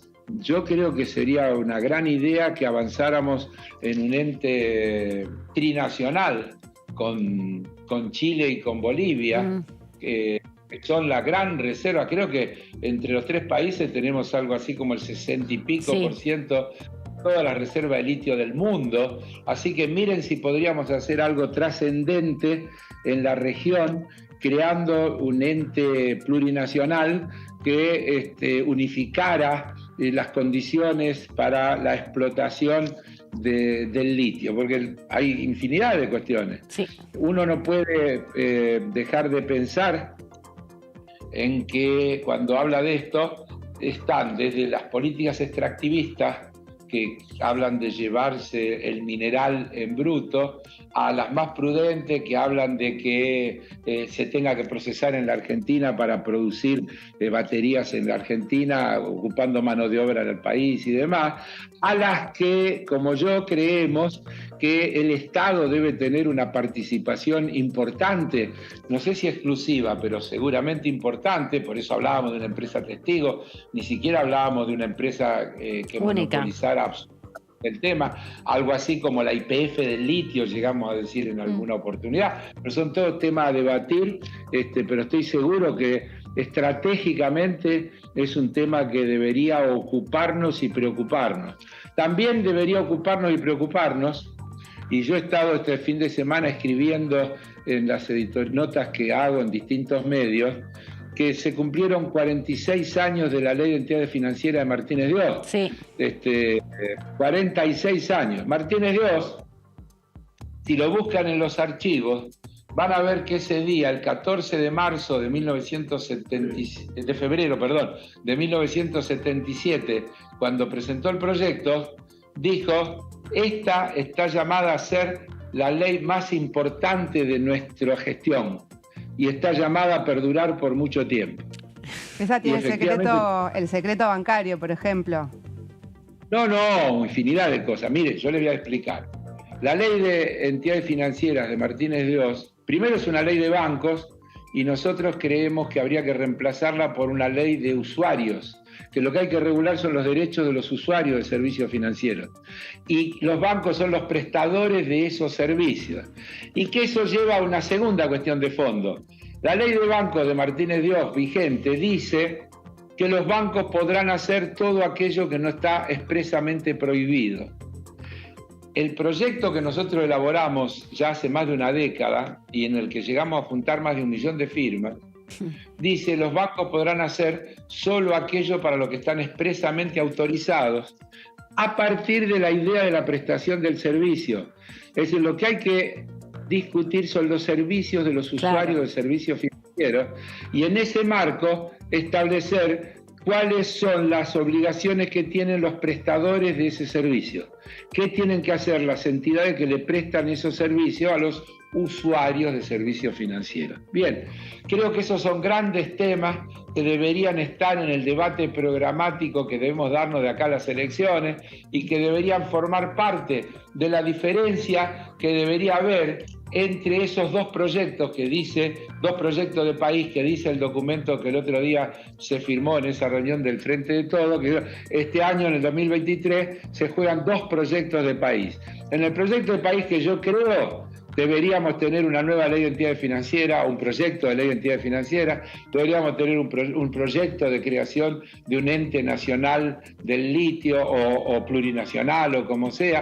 Son todas cuestiones que efectivamente sí, yo creo que deberían estar. Gracias, diputado, por este ratito aquí en la segunda edición de TV. Lo vemos en cualquier momento y bueno, el 28 seguramente estará en la sesión. Seguramente ahí estaremos como siempre. Creo que voy invicto. Muy bien, diputado. Sí, creo que es el que lleva todas las asistencias a las sesiones. Hasta la próxima, que descansen. Adiós. El diputado Heller, que es el presidente de la Comisión de Presupuesto, la más importante, la más grande, la más numerosa, 49 miembros, y donde están casi todas las expresiones representadas. Sí, la que trabajó particularmente el tema principal, ¿no?, de la sesión para el próximo martes. Sí, que es el de el pago previsional, que ahí la cabecera igual era previsión social, ¿no? Claro. Que es la que administra más la parte legal y además la que tiene que invitar a los funcionarios. De hecho, vinieron funcionarios, vino 2 veces ya la directora ejecutiva del ANSES por fuera del dictamen a arengar un poco a los diputados. Sí, bueno, lo que tiene la Comisión de Presupuesto es que todo proyecto de ley que modifique algo de los ingresos o egresos del Estado tiene que pasar por ahí. Sí, totalmente. Entonces, y por eso tiene mucho trabajo. Y lo que también planteaba un poco Heller, ¿no? Ya vienen liquidando muchos proyectos de ley con dictamen, hay una pila grande, enorme de proyectos. Bueno, todos los de universidades también. Los 8 de las universidades, por más que se voten en una sola votación, son 8. Después hay muchos otros proyectos que ya tienen dictamen, que se discutieron fervorosamente durante todo el año, pero no Compra llegan. Argentino, que mencionó, también tiene dictamen. Claro, totalmente. 2021. Del 2021 ya está ahí. Quedó a punto de fenecer también su vida útil. Pero bueno, no logran ponerse de acuerdo, no pueden negociar lo suficiente, evidentemente, con los sectores de la oposición que no son de Juntos por el Cambio, porque ni siquiera planteando la posibilidad de discutir incluso ley de alquileres, que intentando también tentar un poco los diputados de la oposición, han llegado a sentarse los 129. Cierto, ¿te acordás que en la última sesión ampliaron el temario? Sí. Y Juntos por el Cambio salió a decir que no iban a caer en esa trampa. Bueno, es complicado y muy complejo también con esto del monotributo tecnológico que decíamos. Si bien, bueno, se sabe que Juntos por el Cambio tienen una posición que no firmó, el dictamen no acompañó cuando fue, tampoco se ve que se puede llegar, ¿no?, al consenso todavía con estos otros espacios que van a dar quórum, porque tenés, por ejemplo, a la izquierda que no va a votar ese proyecto y sí lo va a hacer con moratoria. Sí. Entonces, es difícil armar una agenda en común para todos los bloques, ¿no? Para poder conseguir las 11 voluntades que se sumen a los 118 que tiene el oficialismo, y ahora con lo que también va a generar la repercusión de la separación del bloque de senadores, ¿no? Que también tienen su correlato es en muy fuerte eso, sí. en la Cámara de Diputados. Hay que ver cómo se mueven las fichas dentro de los representantes de Corrientes, representantes de la provincia de San Luis, que son los que se fueron, digamos, del bloque oficialista, también de la provincia de Santa Fe y de Jujuy, ¿no? Que son votos fundamentales que necesita el oficialismo acá. Algunos, en algunas expresiones es más clara la relación. Pienso en Mirabella Cuelder, que son de Santa Fe y representan... De Entre Ríos. Justamente, Cuelder es de Entre Ríos. Sí, de Entre Ríos. Pasa que tenés... Y ver el correlato acá, ¿qué pasa también con los gobernadores ahí? Sí, tenés, bueno, sin techo a Snopek, por ejemplo. Sí, a Snopek que y a Espínola, de Corrientes. Hay que ver... sí, hay que ver qué correlato tienen acá. La verdad tiene algún impacto. Sí, es que... porque además es bastante extraña la fusión que se ha dado. Claro. No se fueron con la aliada Clara Vega. No, se fueron con Alejandra Vigo, claro, con Schiaretti. Snopek, una persona que impulsó la intervención del Poder Judicial en Jujuy. Sí, por ejemplo, ¿no? Algo que no sé cuánta amabilidad le generaba a Vigo en su momento. Y algunos que cuando fue la discusión del FMI también algunos de esos senadores se habían ubicado más críticos también del acuerdo. Sí, porque venían amenazando hace tiempo, pero incluso para contenerlos... por ejemplo, a Snopek se le dio la presidencia de la Comisión de Asuntos Constitucionales. Que es una de las más importantes que tienen ambas cámaras. Y fue la que más trabajó también. Imagino que así también se la van a sacar, ¿no? Sí, obvio. Pero también a partir de ahí, igual yo lo que pensaba hoy es, uno puede hacer un lineamiento de cómo fueron las distintas crisis que fue atravesando el Frente de Todos y cómo repercutieron en esta Cámara. Y en esta Cámara uno puede marcar, si quiere, el hito más de quiebre, que fue la salida de Máximo Kirchner. Digo, no sucedió más que eso. Terminó Máximo Kirchner dejando la presidencia del bloque, pero estuvo cuando tenía que estar, siguió trabajando el bloque. Lo mismo cuando fue que la llegada de Cecilia Moró, en los distintos momentos de crisis que atravesó el Frente de Todos. Sí, en la Cámara de Diputados en el bloque oficialista, se han abroquelado, digamos. De hecho, se neutralizó distinto. La posibilidad de una extinción por parte del Espacio Patria Grande en su momento, que fue muy crítico también en las políticas económicas y que todavía se quedó sin nada, en definitiva, porque se avanzó fuertemente en la depuración de los padrones de los potenciar trabajo, afectando muchas organizaciones populares, principalmente porque no todo el mundo tiene acceso a la tecnología para reempadronarse y se quedaron afuera de cobrar las míseras pesos que se entregan a través de estos programas sociales y muy estigmatizados, ¿no? Y por otro lado, no se avanzó en ninguno de los otros proyectos de programas sociales que se habían demandado desde este sector. Como el salario básico universal, ¿no? O la ley de bases como otra de las patas también para eso. No, y algo que vos decías sobre qué correlato tendrá, hay que ver, como dice Antonio, es verdad que se ha contenido el bloque en lo que es la Cámara de Diputados, pero por ejemplo en la última sesión que tuvimos en diciembre, que no hubo quórum, Mirabella de Santa Fe fue uno de los oficialistas ausentes, dejando en claro las críticas que tenía y el malestar que tenía hacia adentro del bloque por algunos reclamos en particular. Sí, se empieza a dar eso. Mirabella, un diputado que empieza a retomar diálogo con el oficialismo, un poco por la tensión que se empezó a generar por el tema de seguridad, particularmente en Rosario y Santa Fe. Y también, bueno, porque consiguió uno de los puntos importantes para su provincia, que tiene que ver con el grupo de amistad con la India, que es uno de los principales socios comerciales de Santa Fe. A partir de ahí se empezó a retomar el diálogo. Por eso yo no pienso que se vaya a extrapolar lo que pueda pasar en el Senado a esta Cámara, por lo menos de forma tan directa. Sí, y después hay que ver eso, también ese entrecruzamiento entre las órdenes que van hacia el Senado y hacia la Cámara de Diputados por parte de Córdoba Federal, que acá tiene 3 diputados. Claro. representación, que son un montón, que son un bloque muy importante dentro del interbloque federal. Que tienen representación en la Comisión de Presupuesto y también. Tienen un Recién voto hablamos de la ahí. importancia Exacto. Sí, por el impacto yo creo que también, o sea, hay que seguir el cambio del Senado pensando en qué pasa con todos los armados electorales, que es lo que está un poco en juego, digamos. O sea, el panorama desde que Cristina Fernández anunció que no iba a ser candidata, en el peronismo se reabrió una discusión de quién va a ser el que va a liderar, ¿no? Sí. Un poco ese espacio. Y no está claro todavía, o sea, hay que ver si Cristina revé su decisión y demás, pero hay un poco un debate al interior del peronismo. Sí, y también hacia adentro del kirchnerismo, del cristinismo más duro. Digo, hay sectores que dicen que siguen insistiendo con que Cristina sea presidenta. De hecho, hubo una comisión que se constituyó en la mesa política del jueves pasado para insistir sobre eso. Pero bueno, también los efectos tienen que ver con el empoderamiento de sectores de la oposición, de Juntos por el Cambio, que van ganando mayorías.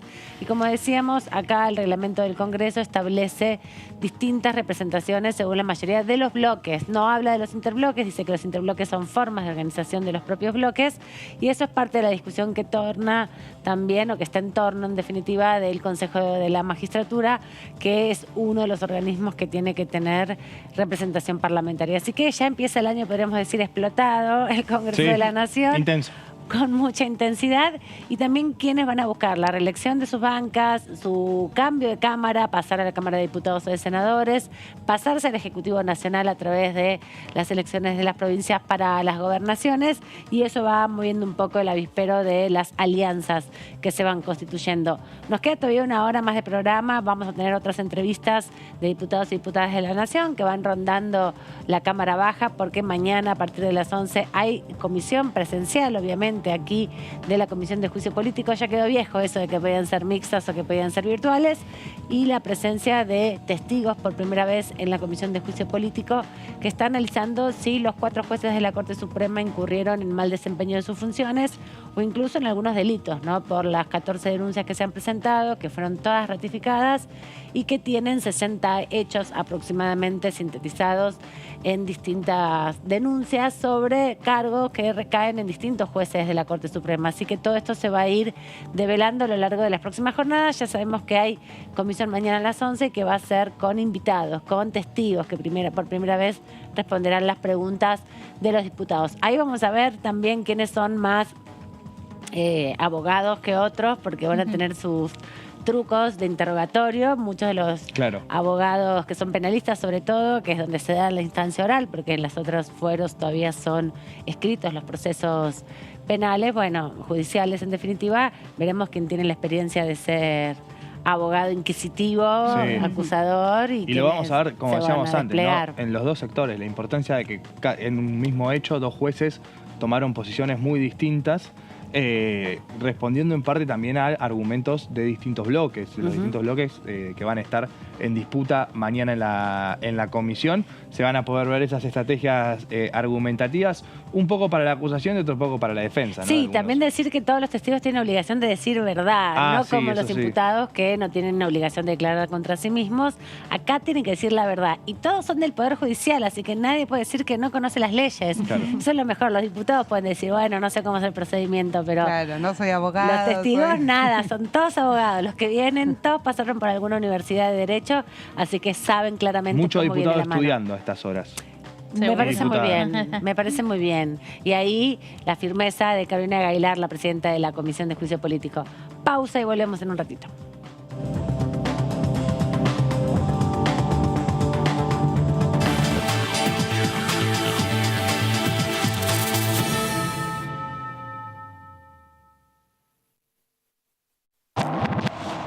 ¿Cómo les va? Muy buenos días.